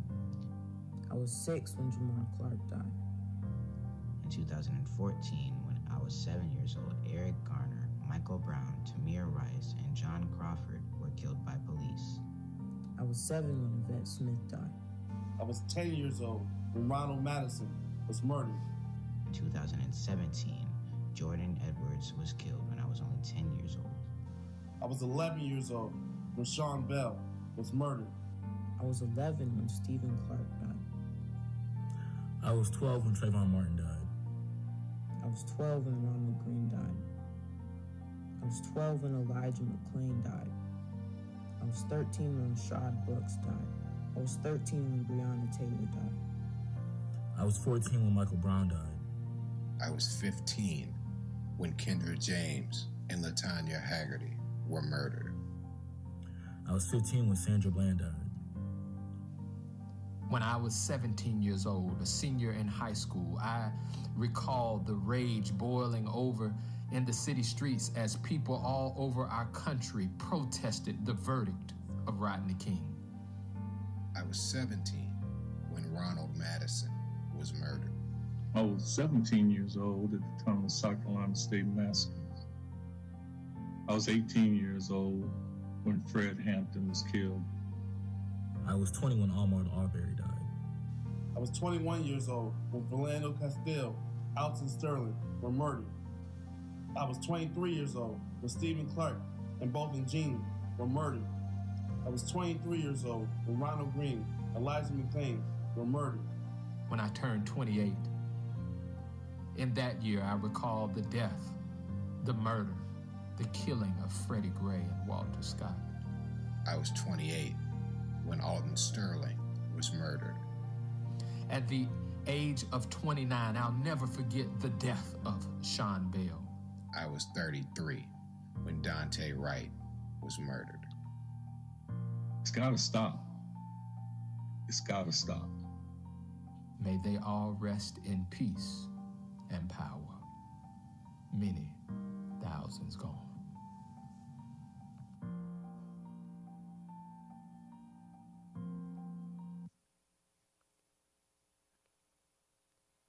Good afternoon, everyone. I am Kristen Reyes, a Spelman student and also a change agent for the Joseph and Evelyn Lowry Institute. Good evening. My name is Patton Drayton Brown, a sophomore biology major for the Lowry Institute and recovering education capstone. Okay, so for this year, our capstone tackled the task of going to H.J. Russell West End Academy, and our topic is Are 8th graders advancing properly in their current curriculum?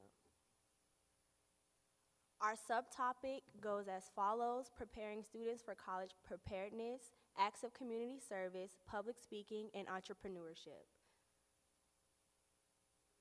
This is our team. And our agenda goes as follows. So, during the 2022-2023 school year, we decided to tackle the task of attempting to increase the graduation rate of the 8th graders at H.J. Russell West End Academy. In August, we sat down with Blake and we found out that 40% of their 8th graders do not go to the 9th grade. This is because of dropout rates and also failing in the 8th grade. Because of this, we decided to go in the first semester and complete team building activities and talk to the students and to gain their trust. In the second semester, because of what we found the first semester, we decided to develop a curriculum that was split into 4 topics, including college and career, community service, public speaking, and entrepreneurship. With this, we decided to go into the schools and provide more knowledge on how the children could better help themselves grow and see themselves going into the next grade. We chose 8th grade specifically, one, because their promotion rate was extremely concerning to us. They are slowly getting into the mindset of what they want to achieve when they get older, and we recognize the drastic change that comes with going from middle school to high school.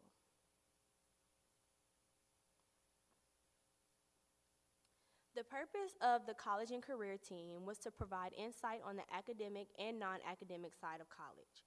We created activities that allowed students to pick what colleges they'd be interested in and what they would major in and what it takes to get into their college of choice. One of the activities we started with in this curriculum was teaching the students how to do their AUC introductions.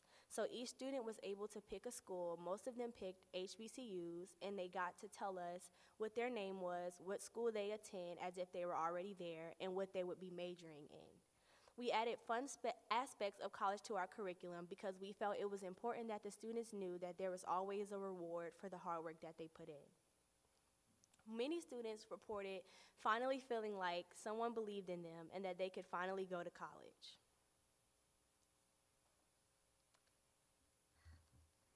The community service team served as mentors in assisting students to formulate tangible projects and help with potential renovation, with hopes of revitalizing an inactive pavilion on their campus.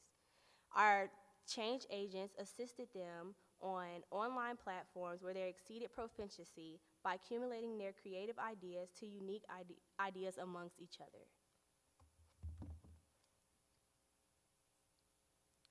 In the public speaking curriculum, their purpose was to teach students how to speak publicly.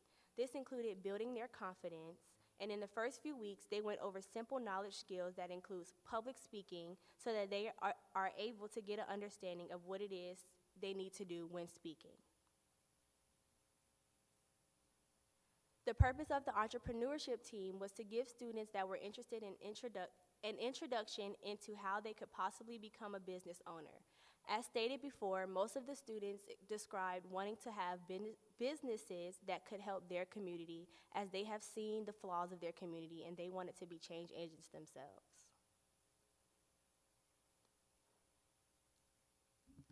Okay, I will be covering the experience in the schools that we saw since us being there.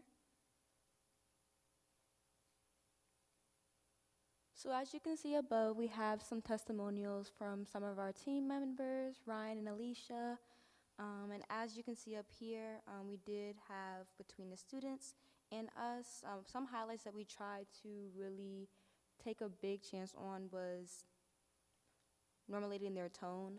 In terms of their tone, we noticed that in the beginning, it was slightly respectful, slightly disrespectful, but as time increased, we definitely got them to be on a higher level with us. Looking up to us was another thing. As far as mentorship goes, a lot of them did see us as mentorships, brothers and sisters, which was a really big deal, especially for them and for us. And willingness to go outside the scope. So their brain function definitely improved, wanting to go more outside of themselves. They wanted to advance, which was really important to us, and we're so glad that they were able to do that. Okay, as far as teachers and staff, we do have some more testimonials from the rest of our team, Alicia, Miracle, Ryan, and myself. One thing we can definitely say with the teachers is that they let us have the classroom. A majority of the time, they did let us personally just handle the classroom, which was really cool, because I personally feel as though when students are in an environment with their teachers, sometimes their emotions can be very but once that we are able to work one-on-one with them instead of having their teachers there with them, it definitely improved their respect and also their trust within us. Okay, what problems did we see with the students? Up here, we try to focus on these three: focus, respect, and retention. As far as focus goes, students need to be able to have a clear focus of interactions from beginning to end. So whether that was questions being asked, definitely letting them know from beginning to end what they need to do. Having clear instructions was very important, especially as they transition into 9th grade. Running into respect is definitely one thing that the students told us respect is given. With this, we definitely were able to see that it was beneficial with our relationship with them, especially with our teachers that were at the school. They let us know, respect is a really big thing with them, and the fact that we were able to give that to them was really, really important. And retention. A majority of the time, we did have a few kids who were not attending some of our lectures because either absent or extracurricular activities, which did have a hindrance on what they did when they did come into the classroom. And then, have we seen changes? So here we have a timeline from August to April, as can be seen here. In August, we didn't have any interaction with them. They were very to themselves, wanting to talk to their friends more instead of doing their assignments. Moving into October, we did have more slight interactions, but they were distracted still by their peers, but they started to come out of their shell a little bit. Moving into December, they did have less disruptions, so they wanted to do their work. They wanted to be involved. Talking to their friends and their peers was not a priority to them. Getting their work done was top priority. Moving into February, they asked questions. They asked us for help if they had any questions on anything, on how to move on a certain assignment. That was a really big thing and definitely a really big progression for them. And moving into April, they did show a lot more effort this past month. We're still in this month. But this past month, they did show more effort for wanting to be involved, which was really, really cool. Okay, other changes. Here we have some testimonials still from our team. They look forward to us coming anytime we were not there. They would ask questions. Why, where is Miss Alicia? Where is Miss Kristen? Where is Mr. Brandon? Where are they at? So the fact that they were starting to build that connection with us was a really big thing that we did see within the students at Russell. Mentorship was also a big thing. They wanted us to be their mentors. They wanted us to see them from their POV. They wanted to see, we're college students. They wanted to be us in a sense, to see that where we are. We progressed from, high school into college. So seeing that in front of them, it really established something within them. And then their learning enhanced. They wanted to broaden their scope. They wanted to fuel their information for what they were learning from what we were teaching them. Okay, and in conclusion, we should be aware that the up-and-coming generation's future is the way they learn and transition into their adulthood falls on us. So role models, teachers, relatives, parents. Children are a product of their environment and mimic what they see from whom. In terms of education, they look up to their teachers to show them the perfect example of an educator, wanting to teach them, wanting to help them be involved and to be successful. We in particular help students to realize that when you have individuals who have seen you succeed and matriculate through their education journey, students need a strong role model that inspires them to learn to be better for themselves. The children at Russell truly showed a 360 turn from their behavior to their want to learn to really thinking about their future. They showed us that if you just take a chance to sit with them, listen to them, and truly let them know that they have someone rooting for them, an impact can really take form. Thank you.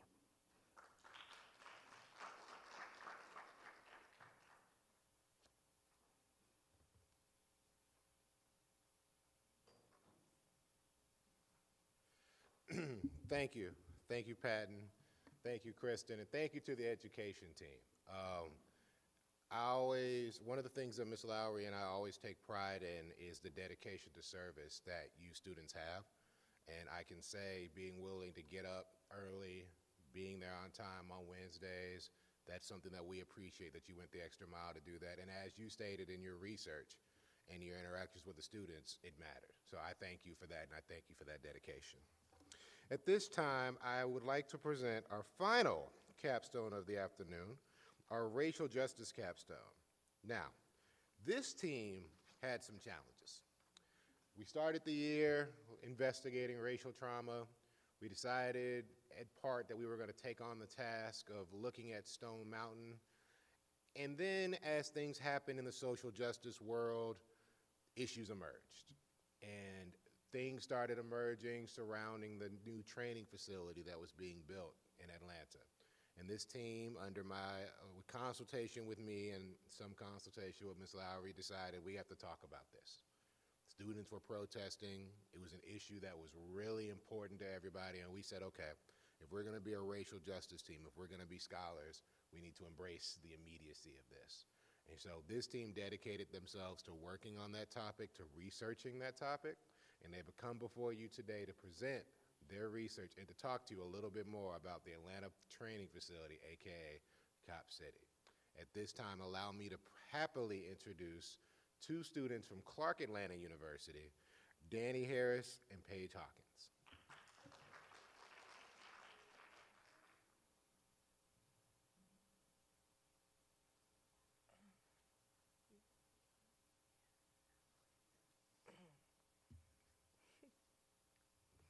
Greetings. I am Paige Melina Hawkins, a graduating senior from the illustrious Clark Atlanta University. And I have the esteemed honor of speaking to you all on behalf of the Racial Justice Capstone team of the Joseph and Evelyn Lowry Institute.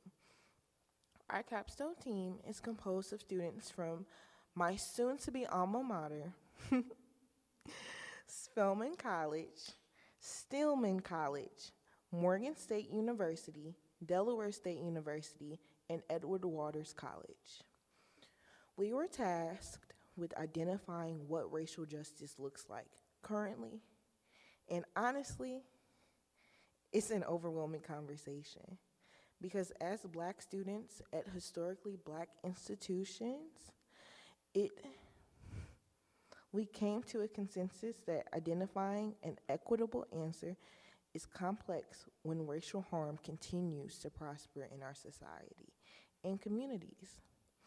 But as we had these discussions, we noticed a rise in student activism, similar to the 1960 activism that is historically known as the Atlanta Student Movement. This recent mobilization began because of the City of Atlanta's recent preparation for the Atlanta Public Safety Training Center, which you may know as COP City. When the Atlanta University Center returned to campus this spring semester, I witnessed students take to the streets and rally. I not only participated in sit-ins, forums, and teach-ins, but I heard an outcry from my siblings in the Atlanta University Center and residents throughout Metro Atlanta. As an English major, I knew I wanted to contribute my strengths, so I proposed submitting a fourth draft to the Appeal for Human Rights. If you look up at the words around the room, you will see we, the students of the Atlanta University Center, starting over there, we, the students of the Atlanta University Center, have joined our hearts, minds, and bodies in the cause of gaining those rights which are inherently ours as of the human race and as citizens of these United States.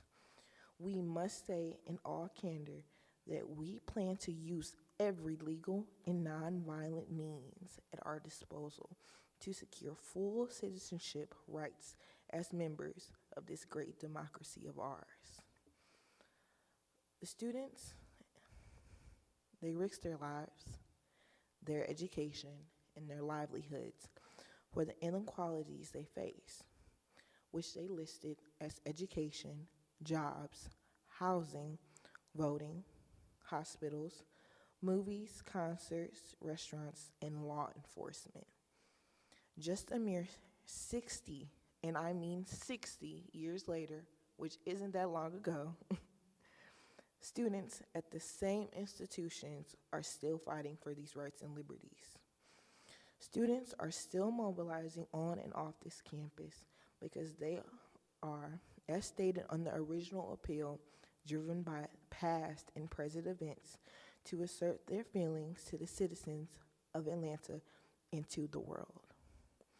These students, my peers, my siblings, throughout the Atlanta University Center have cried and shouted for a reform and abolishment of these injustices, not only to our school's administration, but in our city's office.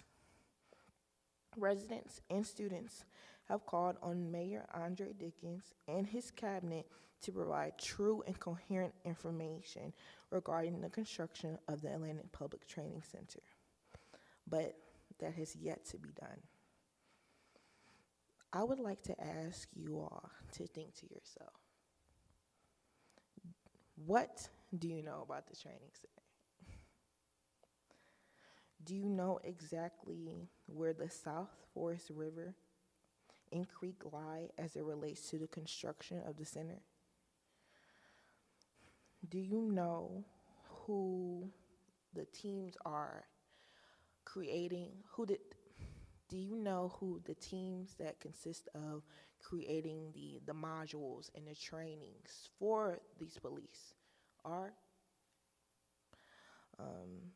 Also, do you know your district council members' viewpoint on the center?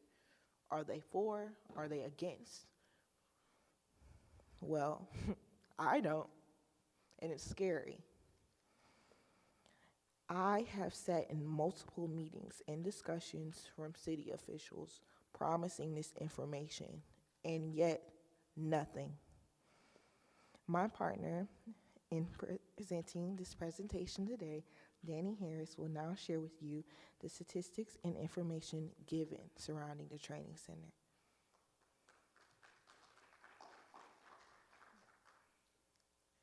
Good afternoon, everyone. My name is Danny Harris. I am a graduating senior from the Clark Atlanta University, double majoring in history and journalism.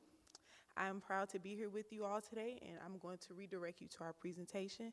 Thank you, Paige, for that amazing and insightful leeway. So as Paige posed some questions to you all about the Atlanta Public Safety Training Center, which is commonly known as COP City, I hope you all are pondering and thinking about things about that. The hardest challenge with this project was that there is a lot of information out there that is not or has not been released to the public. So we had to do a lot, which Paige definitely did her tremendous part, you know, going to these events and just scouring to find that information. So right here we have a small training timeline just to put this out there. This is not something that happened overnight. This is around a $90 million project. $90 million, and we are in a city that suffers from lack of proper resources, food insecurity, as the teams aforementioned, and they have $90 million to spend on a training facility for law enforcement. So I want to point you to 2015 right here at the beginning. The Atlanta Police Department listed this as one of their top priorities. APF was asked by APD officials in 2015 to describe what such a center may entail. In 2021, just a few years later, on June 7th specifically, the ordinance first introduced by Joyce Shepard in said district. So I want to go back to this 2015 really quickly. The COP City, you know, commonly known as COP City, the training facility is in Decatur, which is not very far from where we are, specifically on English Avenue. If you are not familiar, I am a native of the city, but I'm here to tell you, if you're not familiar, that is a predominantly black and brown community. And I just want to briefly direct you to this, the topic of environmental racism. If you're not familiar, I please beg of you to just do some small research on that. In that area, which is already plagued by poverty, discrimination, high policing, in my opinion, the worst thing that could have been done was to put a police facility there. Like literally, especially since they are already policed. As I mentioned before, $90 million could have gone to better housing, improving the schools in the area, improving the transit. If you all are not, you know, familiar with MARTA, improving transit systems, things that could have been much more beneficial to those citizens. And they are building a COP facility that is literally acres large. And I'm going to, of course, get into what is going on and how that applies to environmental racism. Moving right along down to the timeline. In 2021, between June and August of that year, Finance and Executive Committee, Public Safety, and Legal Administration Committees were held. Basically, in those meetings, just continued to reiterate budget and location for the facility. In 2021, towards the end of the year, around September, this is where we finally get the approval for construction for the facility. City Council meetings approved 85 acres. 85 acres. That, just imagine that, you know, that's a huge plot of land in that area. Approved for the South River Forest required for the construction of the $90 million facility. And then, of course, at this time, this is where protests began. Now, keep in mind, in 2015, these meetings were already being had, but the public did not find out about it till 6 years later. Imagine you wake up and they are destroying and cutting down trees in your neighborhood and you have no idea what is going on, and comes to find out they are building a police facility when you can't even get adequate housing or adequate representation in your community. I don't know about you all, but I would be distraught. And then lastly, on this timeline, at the end of 2021, after the approval, heard on the virtual council meetings that every resident who chanted "Stop Cop City," you know, the protests began. So as I mentioned before, protests continue.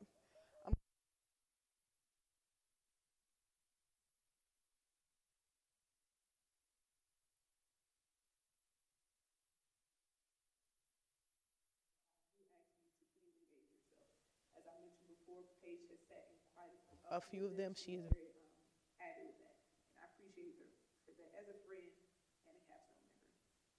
So So moving right down here, I'm going to go to this 2022-2023 bullet point. From May 17, 2022 to March 5, 2023, 35 people were arrested with one casualty. This is just for protests. I can tell you, as of just literally a few weeks ago, people are still being murdered and arrested for protesting Cop City. In 2023, the beginning of the year, this is where we have the student sessions.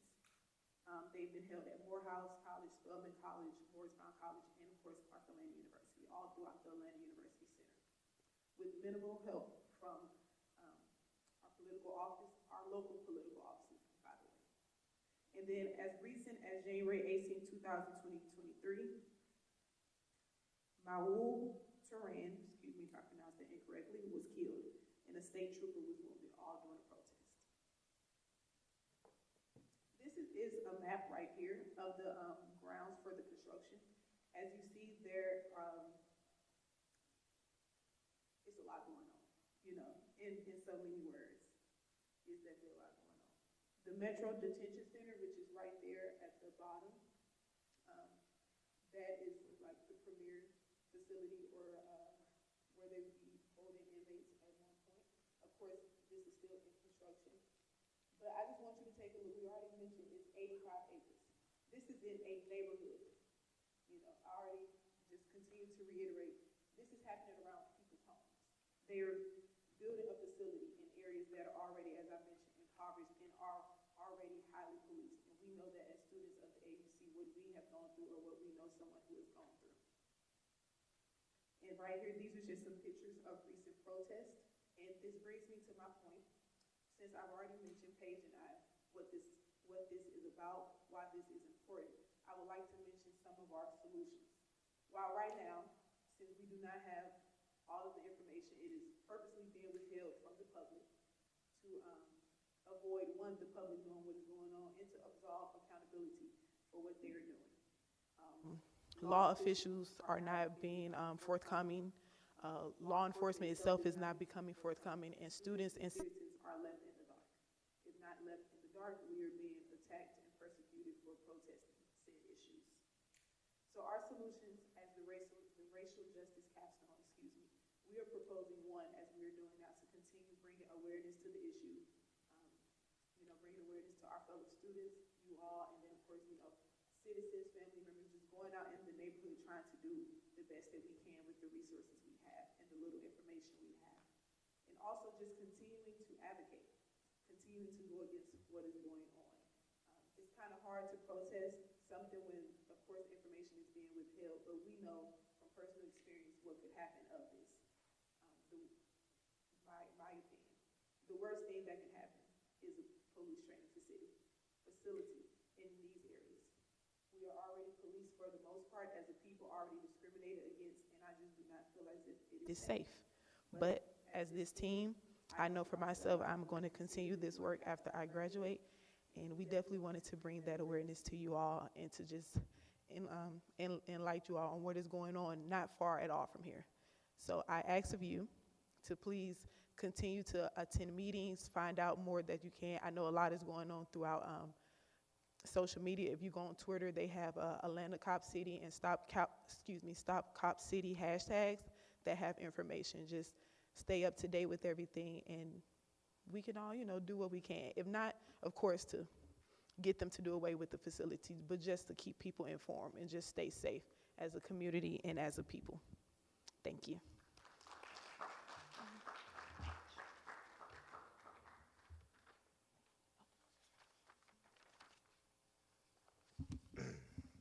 Thank you, Danny.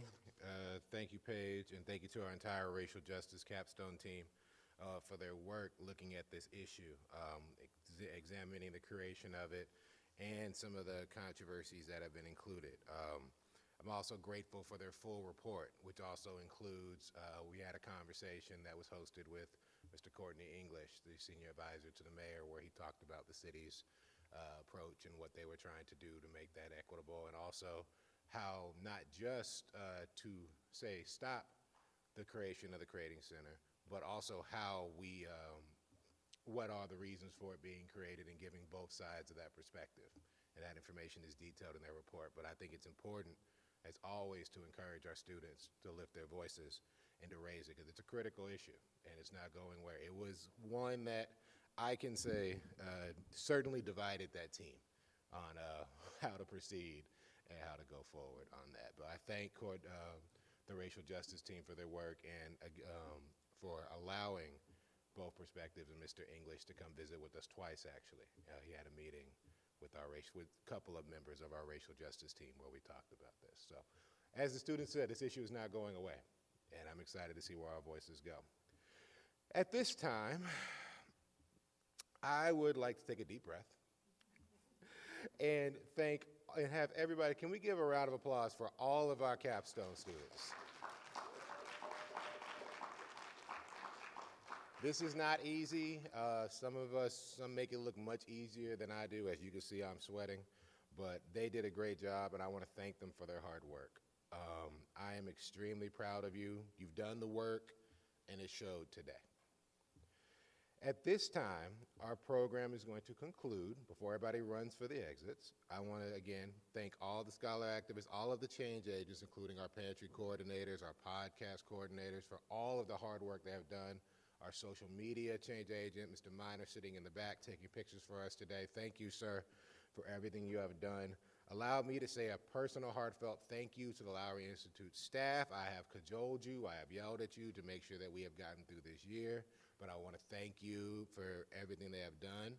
Ms. Lolita Browning-Jackson for coming on and helping me as a consult to get this together. Could not have done it without you, Ms. Lowry. Without your leadership, I wouldn't be here and I wouldn't be half as smart, so I thank you as my mother for that. To our keynote speaker, Ms. Pamela Wynn, every time you speak, I learn something new, and I just thank you for helping us to grow, helping my students to grow, and thus by helping me to grow. At this time, I want to invite everybody. We have a few cupcakes left in the back of the room. Please take those with you to Kroger. Also, we are having a giveaway out the front side of Kroger. So when you exit the building, we're going to do a grocery giveaway, and we will do it right outside. There will be a bit of a celebration for those in attendance. Before I dismiss everybody, surprise, I'd like to call Ms. Lowry back. You were waving.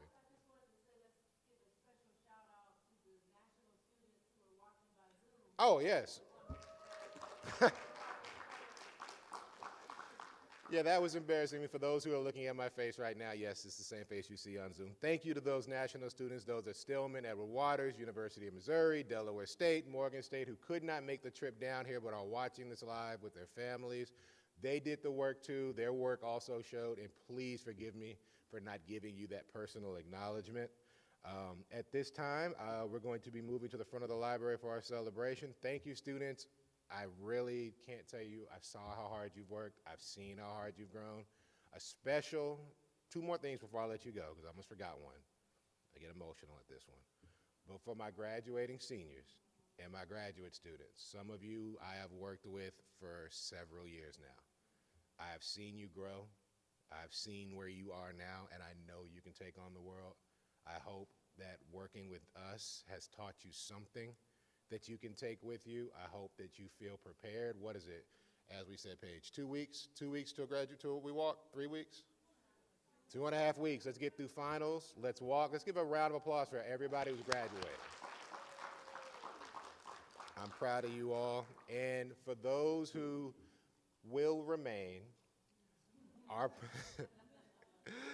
program continues next year. We have exciting capstones that we're going to do. The work doesn't stop.